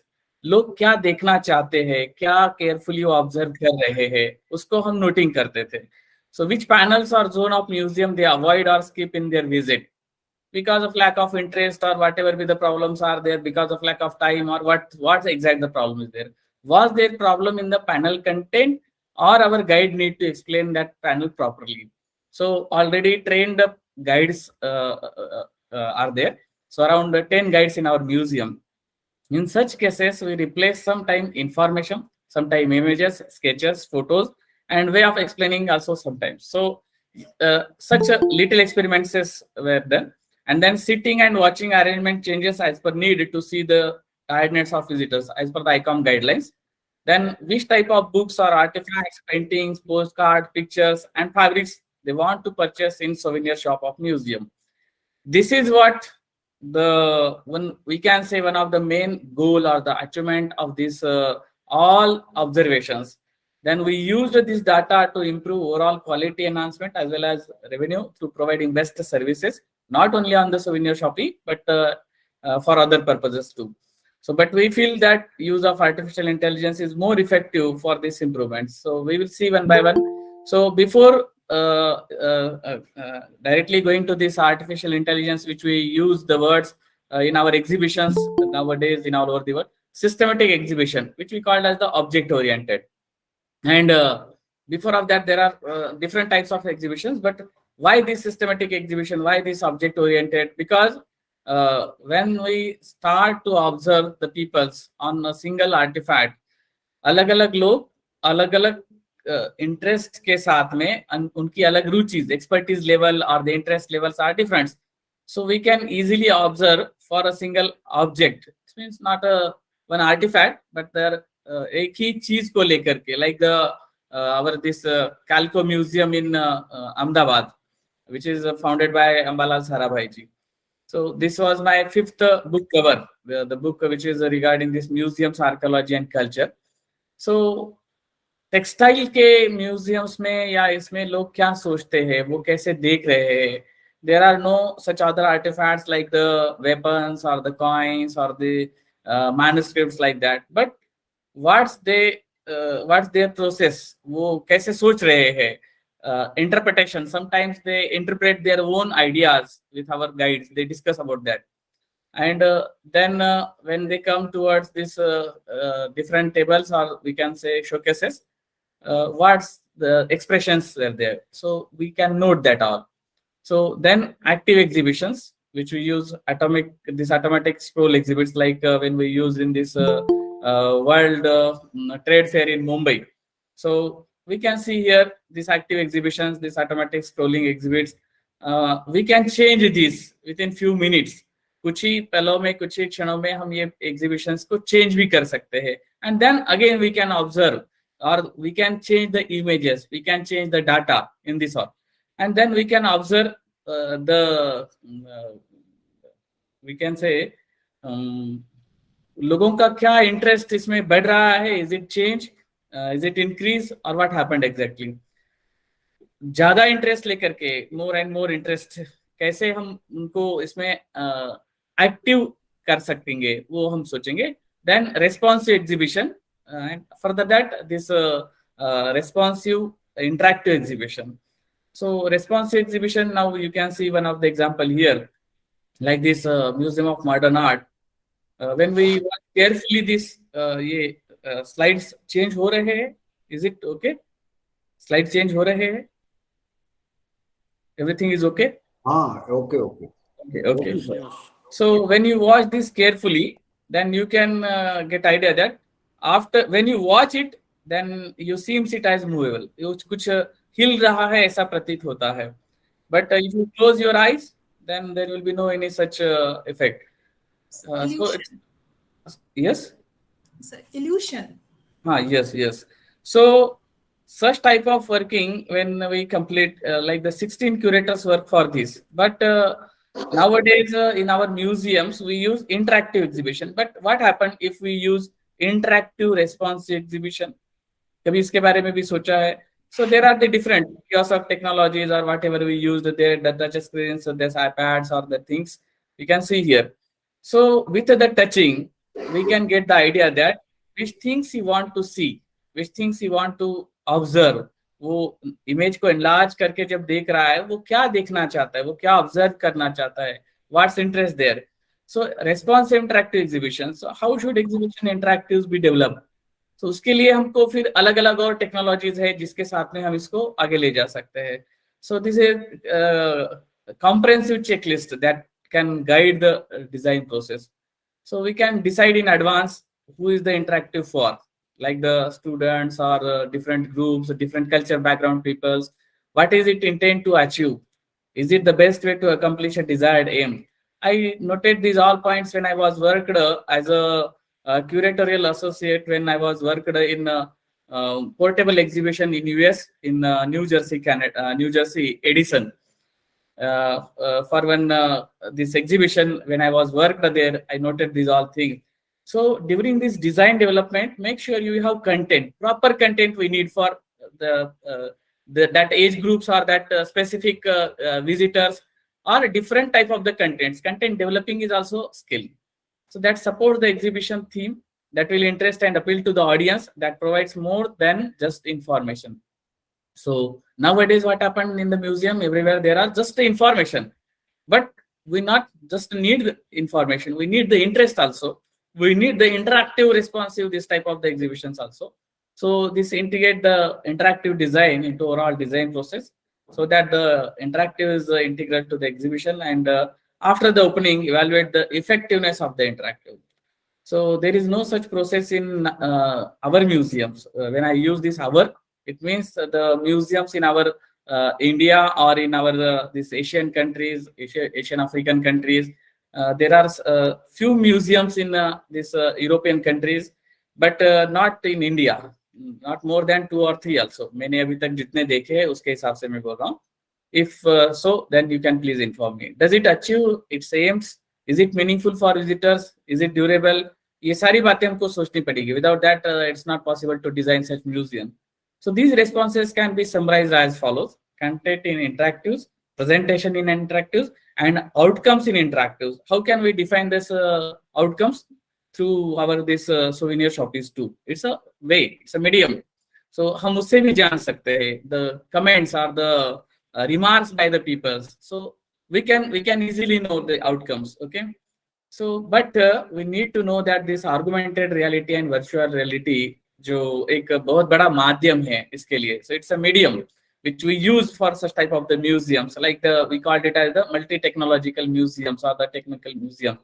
So like the touchless gestures. So यहाँ पर हम देख सकते हैं कि when he moves the hand, the shark and these all animals, they move at the same time. Like our National Council of this Science and Museums, when they exhibited in just last month in January 2023 in our Nagpur Indian Science Congress, and the same things which we used in our Bapu Museum Vijayawada.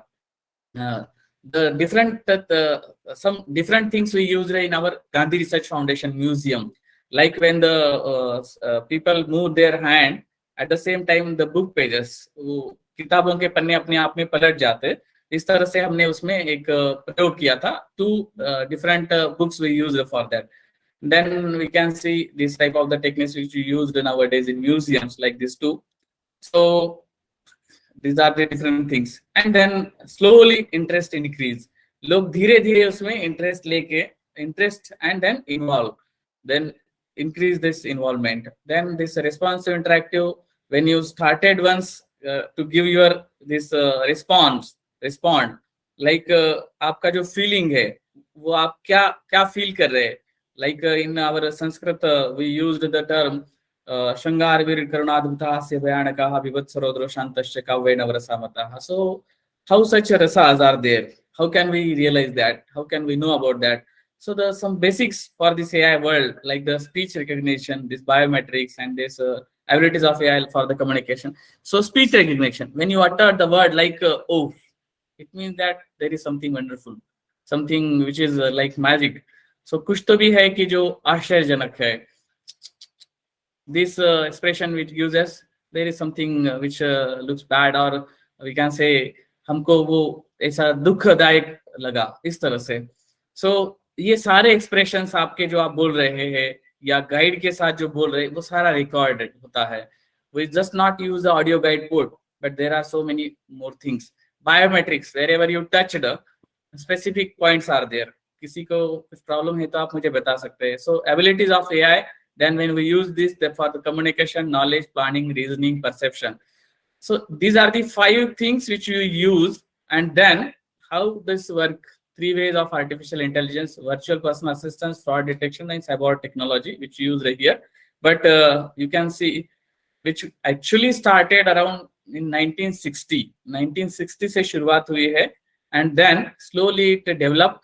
अभी तो Russian circus और उसमें देखेंगे तो in Russian circus also they use such type of the technologies. We used in our exhibition in this Edison exhibition, and some technologies which we used in Sadhu Vaswani Darshan Museum in Pune. So when someone entered in a museum, like when we observe in Hollywood movies, so when someone entered in your museum parking, then what happened? Only to observe these cars or the vehicles, वो कैसी गाड़ी लेकर के आया है. When you know about the price and that vehicle, the styles, the classical, the models, whatever be there, लोगों का standard क्या है वो उसका एक वहां से शुरुआत हो जाती है. It means not it is not perfect, but till then you can guess approximately.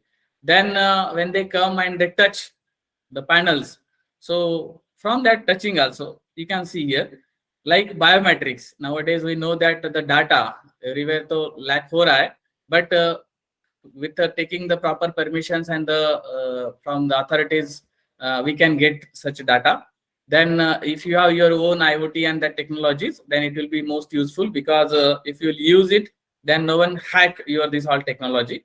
And with the using of the CCTV cameras and this all, and then when they move in our museum, like this is the panel, but have you any idea behind these panels there are some cameras like that? You observe it very carefully from closer, but your expression of your eyes or your face, it's all detect with the touching too. So इसमें भी ऐसा लगता है it's like a Maya job, but when you entered in that, when you move, and what's the expressions for this? It's nothing, it's just a glass and that all things, but what's your expressions for that? Are you interested or not, like that?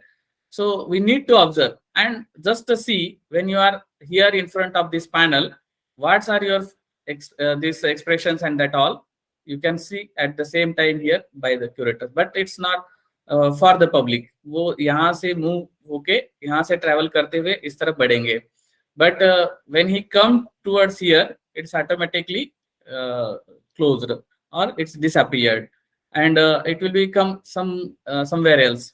So like that, and then also here you can see, आपको हमें ऐसा लगता है कि हमारा बहुत एक बड़ा large image दिख रहा है. We just observe that our own image or the photograph is there, we can see, and we becomes happy.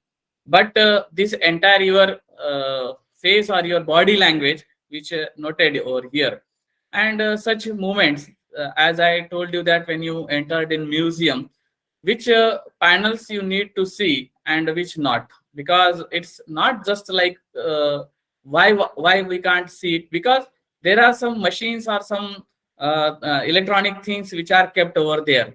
क्योंकि हर बार कंट्रोल पैनल जो होता है, control panel board, like for audio guide port also, so general public are not get the access for that. Why? Because there are some hidden or some confidential things are there. So like that, in artificial intelligence we say that these all circuit diagrams which you use, like the diodes or semiconductors, capacitors, these all color code techniques, BB Great Britain, very good, white, black, blue, red, orange, yellow. See, these all electronic devices which we used for that work. and everything we can note, like the temperature of your body when you feel like wonderful, or like if you feel bad, then what the your body temperature, as you touch there for the screens, it's noted. So that your body temperature also says us, if you are in angry, automatically your heat body, your temperature of the body increases. So, and when we note that, then we can get idea कि आप इससे क्रोधित होते, गुस्सा होते. If someone कोई अगर आपको गुस्सा करे, कोई आपको गाली दे, या कुछ ऐसा इंसिडेंट हम देखें वहां पर, like if you touch the screen, कुछ ऐसा आपके सामने इमेज आ जाए जिसकी वजह से आप क्रोधित हो जाए. सो ये this small things which we noted, and your these expressions, now here you carefully observe this your face. आपका मस्तिष्क पटल जितना ज्यादा विस्तीर्ण होता है, जितना संकुचित हो जाता है, आपका नोज, आपका माउथ, और इसके साथ साथ आपकी आंखें, because eyes are so important for this all. Your expressions which is clearly noted, and there are some logic behind that, and some which we say that calculations are there. So this all noted, and it's a decoding. But for decoding, you can see these are like a robotic eye behind that panels. So everything noted. आपका touching है, आपका body language है, आपका expressions है, आपका language है, your words, your speech, your movement, everything noted there. And then like this when we seated over there, we observe there, but we haven't any idea that what's to be noted there. So this Aztec, this is one company which worked for this all, for this importance of AI for humankind, and they give these 5 things: reasoning, knowledge, planning, communication, and perception. They worked from a long back, and they are now becomes expert in this all. So we use such type of the infrastructures in our museums for this. First we used for the digital museums, and then for the artificial intelligence world. So IoT things which we used for this all. Just one information, when we see film, this is this news was published in Dainik Bhaskar, Marathi edition, and in that it's mentioned about that one AI robot will be the hero of this film, and the budget of this film is 5,285 crore rupees, and this hero of the film, this AI robot, will get the remuneration is 528 crore rupees. It means there is something which is interested, and it's changed overall. So like the museum of future in Dubai, we know about that. Around 22 robots, the panels was designed by them. So in these exhibitions, in such type of the AI based museum exhibitions, what would you like your idea to take away from their experience? What message you want to give? We broaden knowledge through collective reflection. It's not just a show. Museums means it's not just a show. It must be far behind, far kuch alag hai. It's something which is very we need to change it, our perspectives. It's like a research laboratory. एक research laboratory है. There are some experiments. और वहां से जो message वो लेके जाना चाहते हैं, ऐसा आपको लगता है, you need to design your museum by that way. So how we develop tools for the museum of the future. So joining the dots, not only between the visitors and this exhibit, but so many different things. The key purpose for the using of this AI, like the hand of this repetitive task to software, and this permit employees to spend more time on high value skills, program benefits. Like, see, just I want to give an example for the automation and this machine learning, the deep machine learning like that. So robotic process of automation, like in a company, when any expert, he designed a part of a vehicle or any machine, that all process get documented. वो सारा digitized, documented हो जाता है. Why? Because it's not again repeatedly work by a human.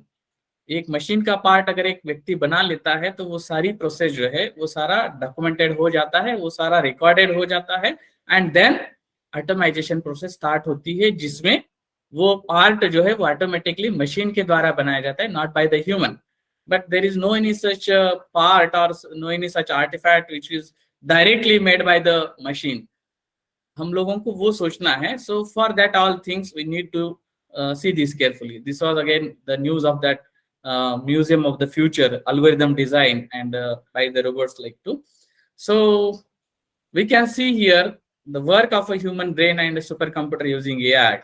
We get very clearly idea when our Vijay Bhetkarji designed the Param computer, or our Jayant Naralikarji when he was when in this computerized man, this mathematical practices like that. So ऐसी कई सारी बातें हैं कि जो हमारे से ज्यादा, because we know that computer और द मशीन वो कभी टायर्ड नहीं होता है, वो थकता नहीं, हम लोग थक जाते हैं. सोचने की बात, लॉजिक की बात है, सो मल्टीपल कितना, but only difference is that we are responsive without any interactive, and it's an responsive interactive. Okay, so like when anyone enter in our home, there is no any interaction with him, but till then we respond like that. How can you come in my home without getting any permission like that? So this is what the thing we needed to understand. But the supercomputer and these things, which is responsive interactive, without the response it's not interact. Okay, without interact it's not respond like that. So this is vice versa. So for that we need to be very careful when we visit the museums. It's not like a game, but if you want to be more supercomputer, then you can do that. So why we use these all techniques, why we use this AI word for AI techniques for the museums, for the sustainable developments. Like just I want to give an example.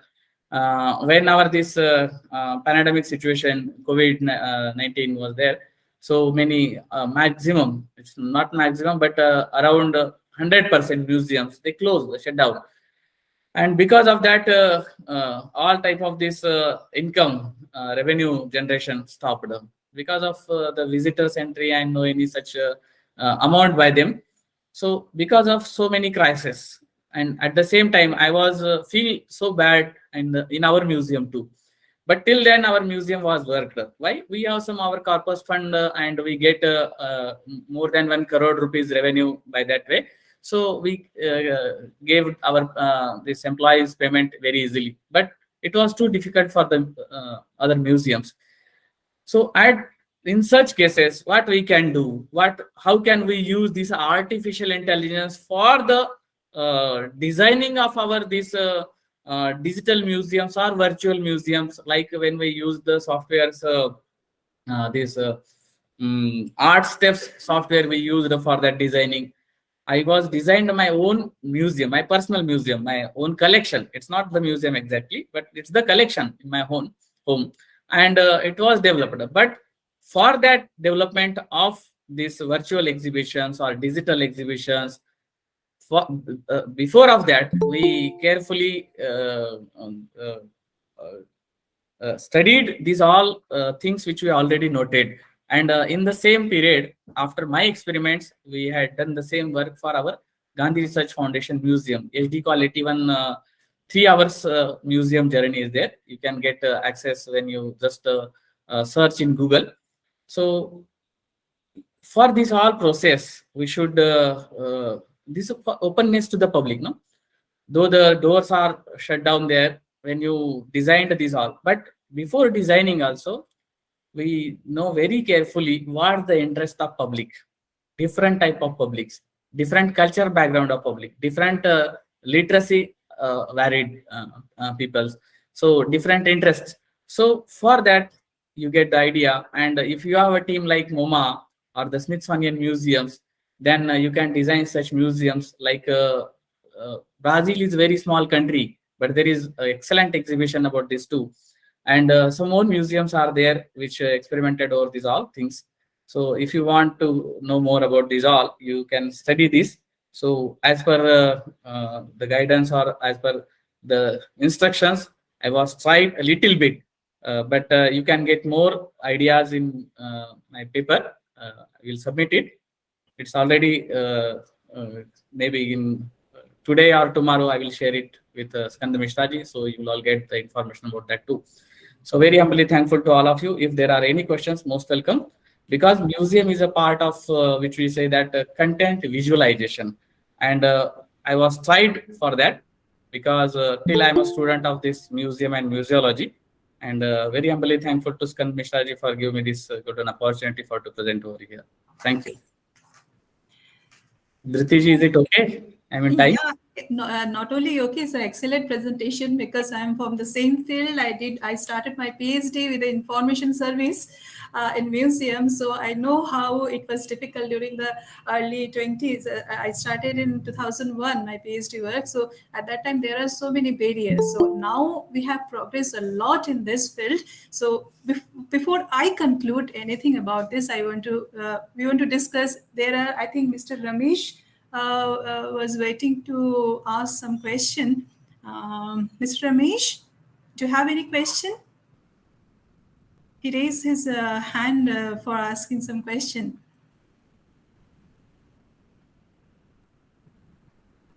Is there anyone who want to discuss anything about this? They're actually sending messages of appreciation. Thank you. Thanks a lot to all. Okay, actually, AI is our future. Those who are working in the field of museum, and when we are working in India, we found it is more difficult to introduce any such thing in Indian museum because of our economical constraint.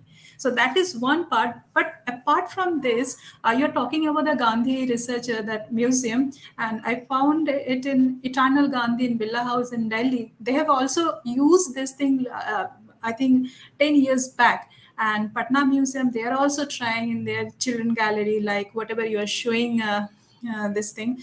And in abroad, they are using a lot of virtual reality, augmented reality, because unless you are using this thing in museum, you cannot attract or you cannot take the attention of new generation, because new generation are all the techno savvy people. So we need to think about this generation also, and we should not forget also our elite group who are quite senior person, and we have a lot of museums on archaeology, on art. So we also think many things how we can use our technology to this archaeological field to demonstrate this area, because this is very helpful for demonstrating any science thing using the virtual reality.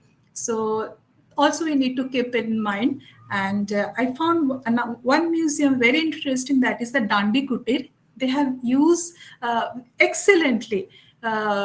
I visited last year this museum. So in India also they are trying and doing excellent. So, and you people, you are also doing your very good job with your foreign exposure, with this experience.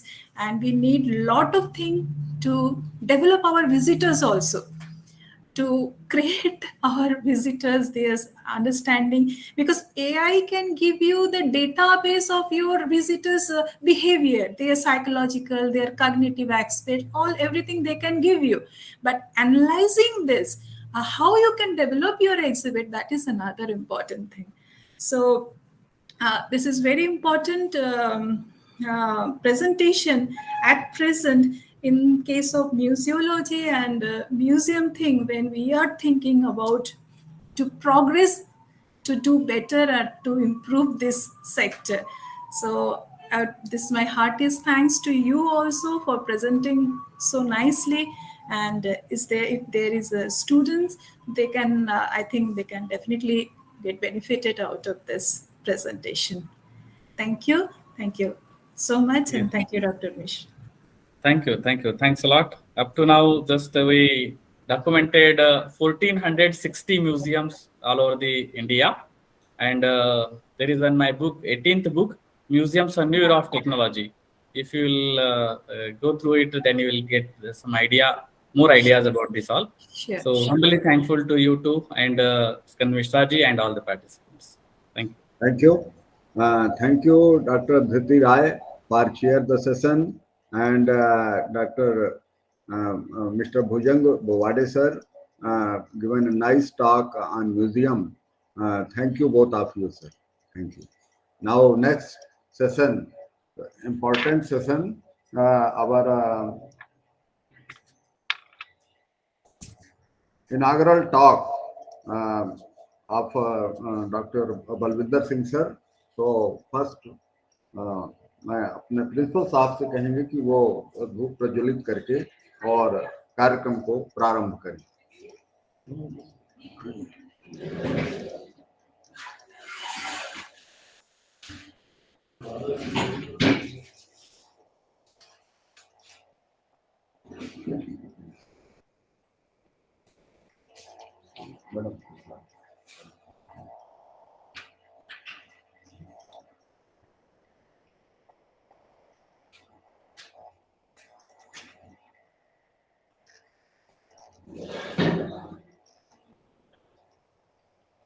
Dr. Mishra, can we start the session? Yes, yes. Sir, first पूजा हो रही है, इसके बाद Pardon? Hello. Hello. हाँ, just sir, 2 minutes. Okay, okay.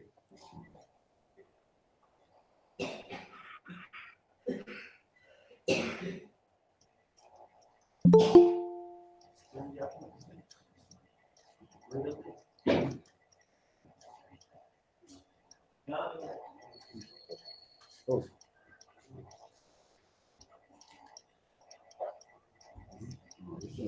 Saraswati ji वाले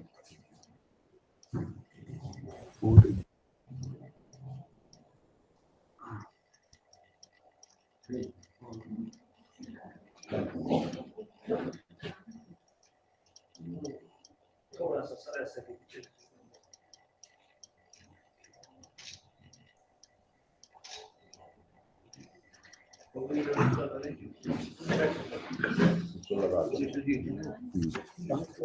सरस्वती माँ की पूजा के बाद सेशन में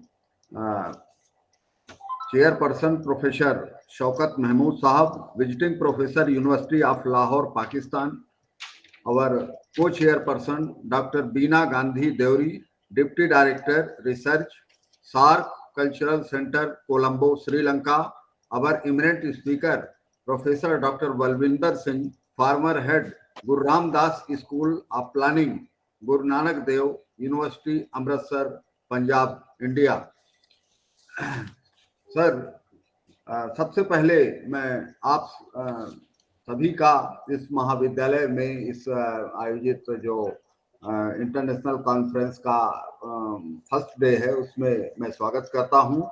ये international webinar socio cultural art and craft archaeological natural Jio heritage monument और म्यूजियम के उद्घाटन सत्र में चेयरपर्सन प्रोफेसर शौकत महमूद साहब, co chairperson doctor Beena Gandhi Devri, deputy director SAARC और eminent speaker professor doctor Balvinder Singh का अपने इंस्टीट्यूट की ओर से मैं स्वागत करता हूं।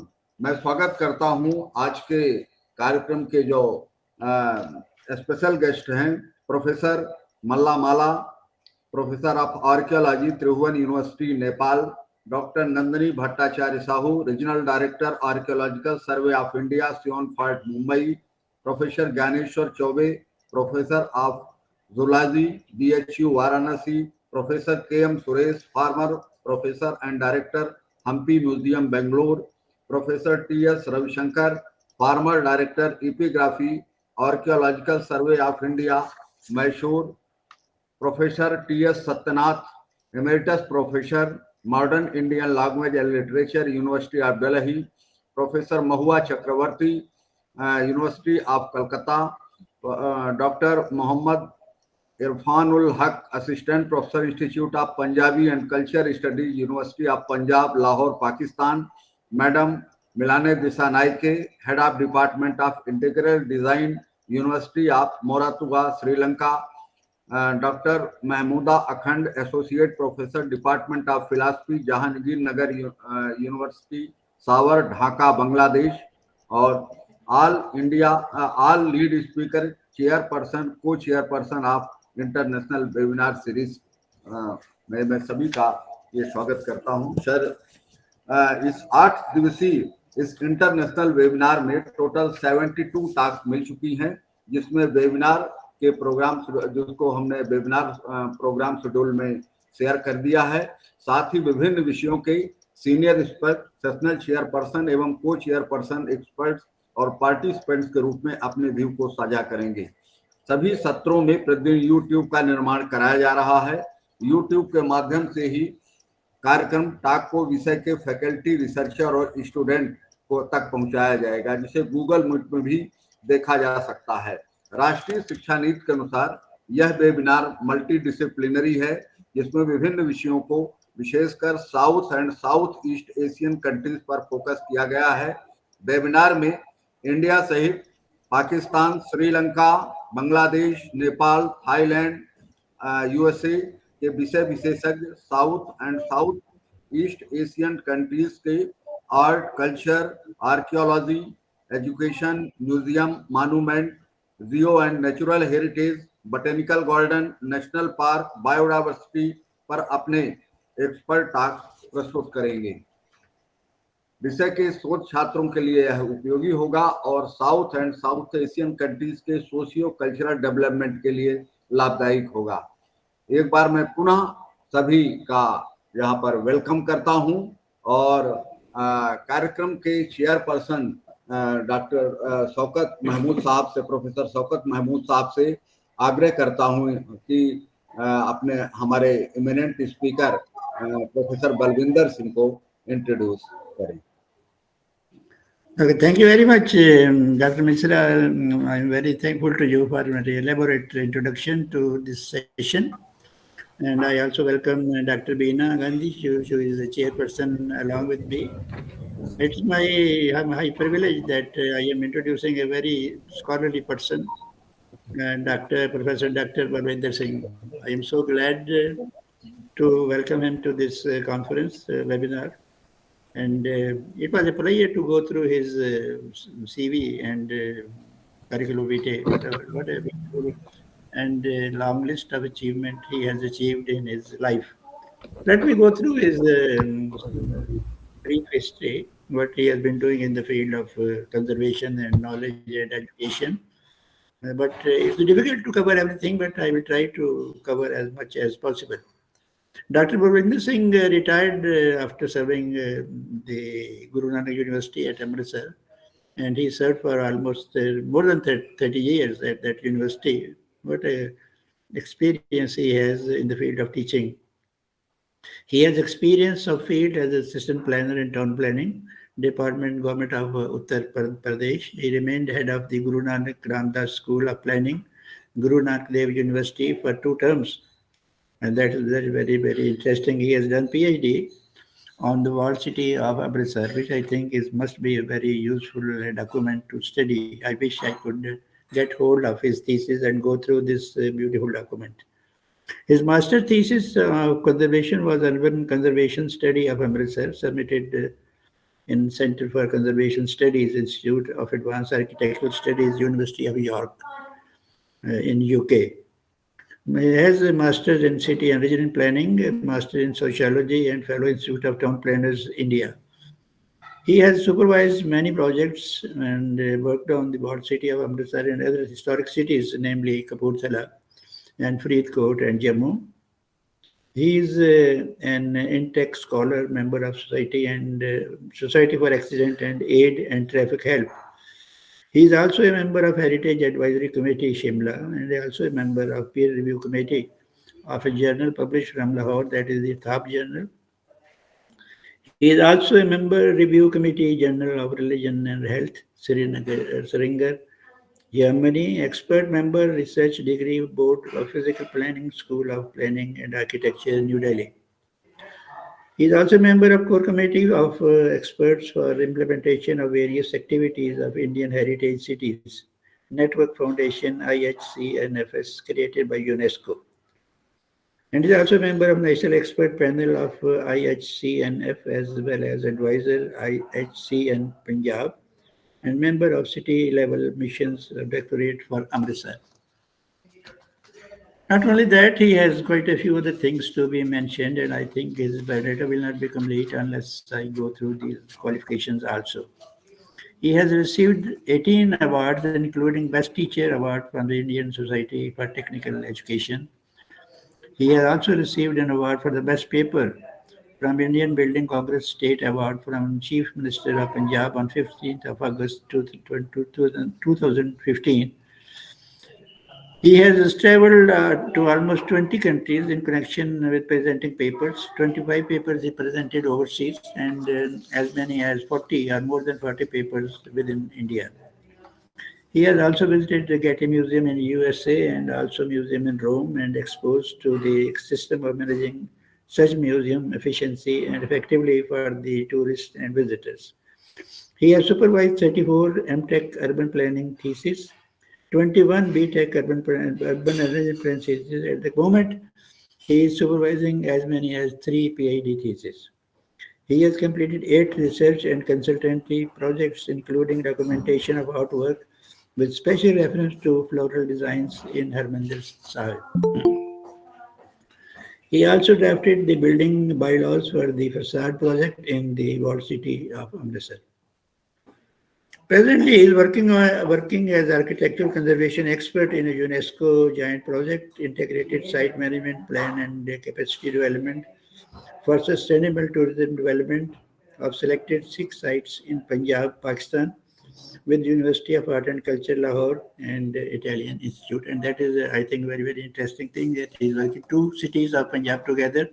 That is the Amritsar in Eastern Punjab and Lahore in Western Punjab. That study must be a study which every expert and every person who is interested in heritage will be interested to look at and go through its contents. Thank you very much, Dr. Barvinder. I am so glad to be with you for this short session, and I now welcome you to please start your presentation. Welcome once again. Thank you very much. I am trying to share my screen, but I am unable to do that.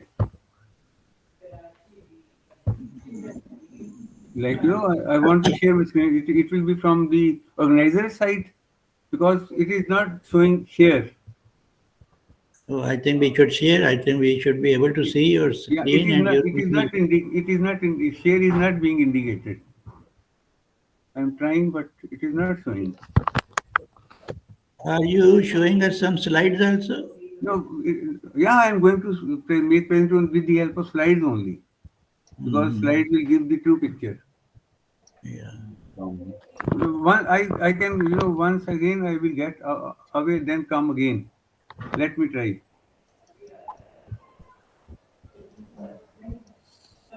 I will rejoin.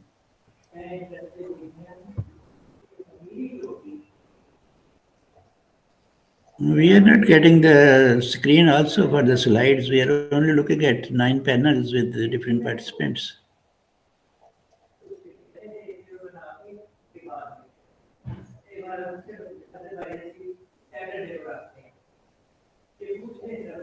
Sir,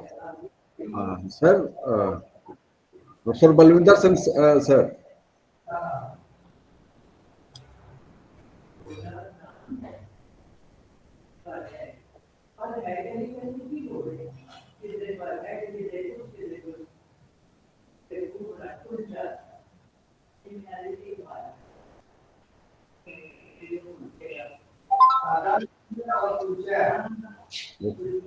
मंगा रहे हैं Balwinder Singh sir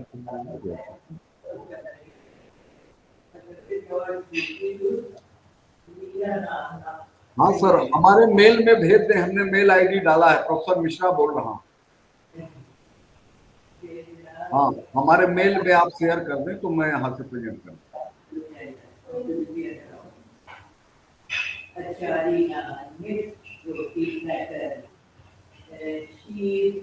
हाँ,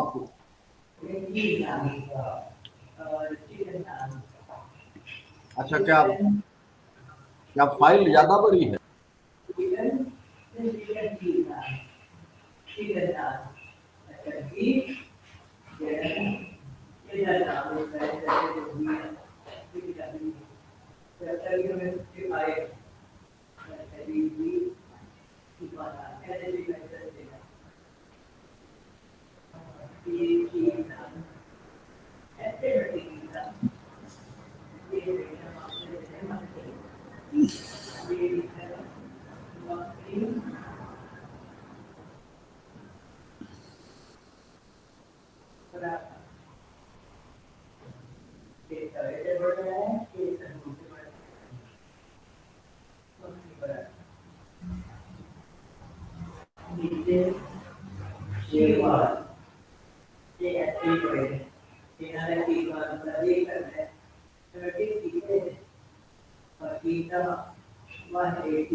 mail से मंगा रहा हूँ sir. Sir का presentation अपने यहाँ मेल से मंगा रहा हूँ, मैं शेयर करूंगा अपने इधर से।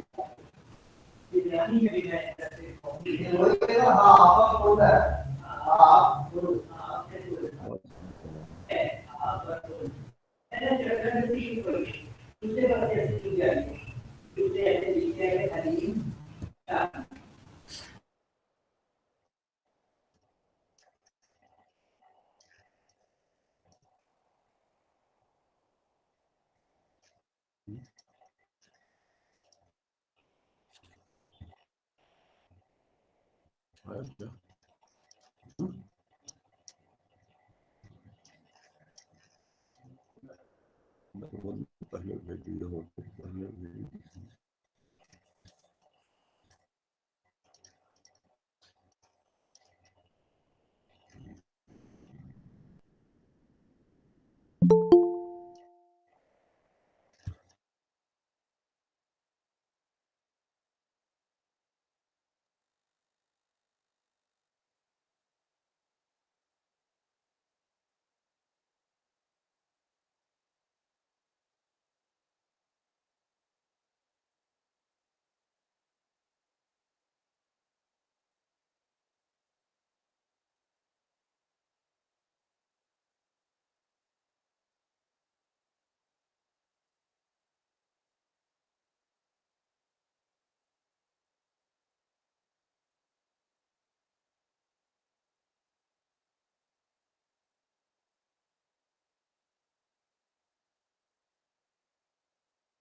आपने फोटो देखी है? आपने फोटो को देखी नहीं है?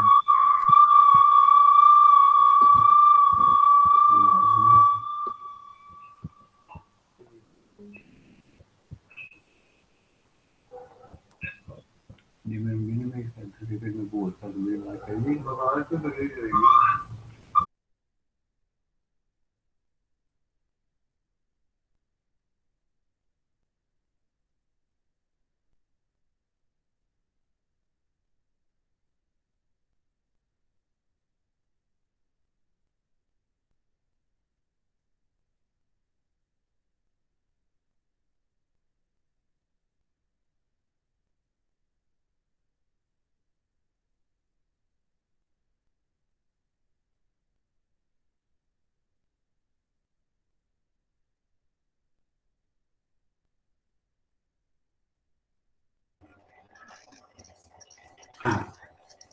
हेलो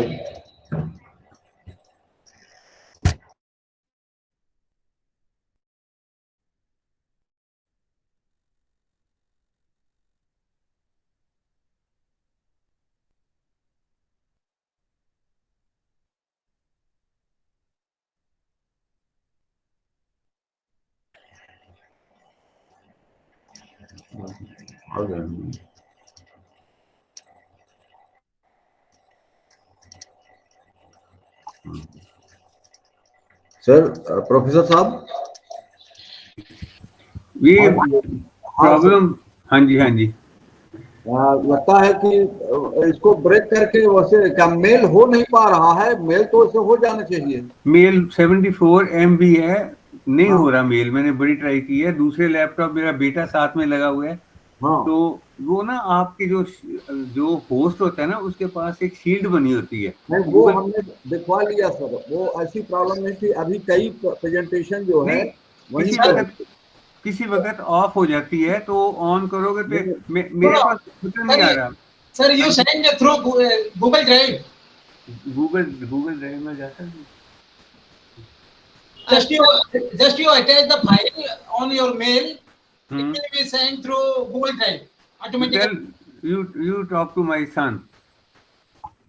सर आप एक और चीज कर सकते हैं, आप क्रोम से बाहर आ जाइए, किसी दूसरे ब्राउजर से आप गूगल मीट को ज्वाइन करेंगे तो आप शेयर कर पाएंगे शायद। अगर आप ब्राउजर चेंज कर लेंगे तो शायद ये प्रॉब्लम सॉर्ट आउट हो जाएगी।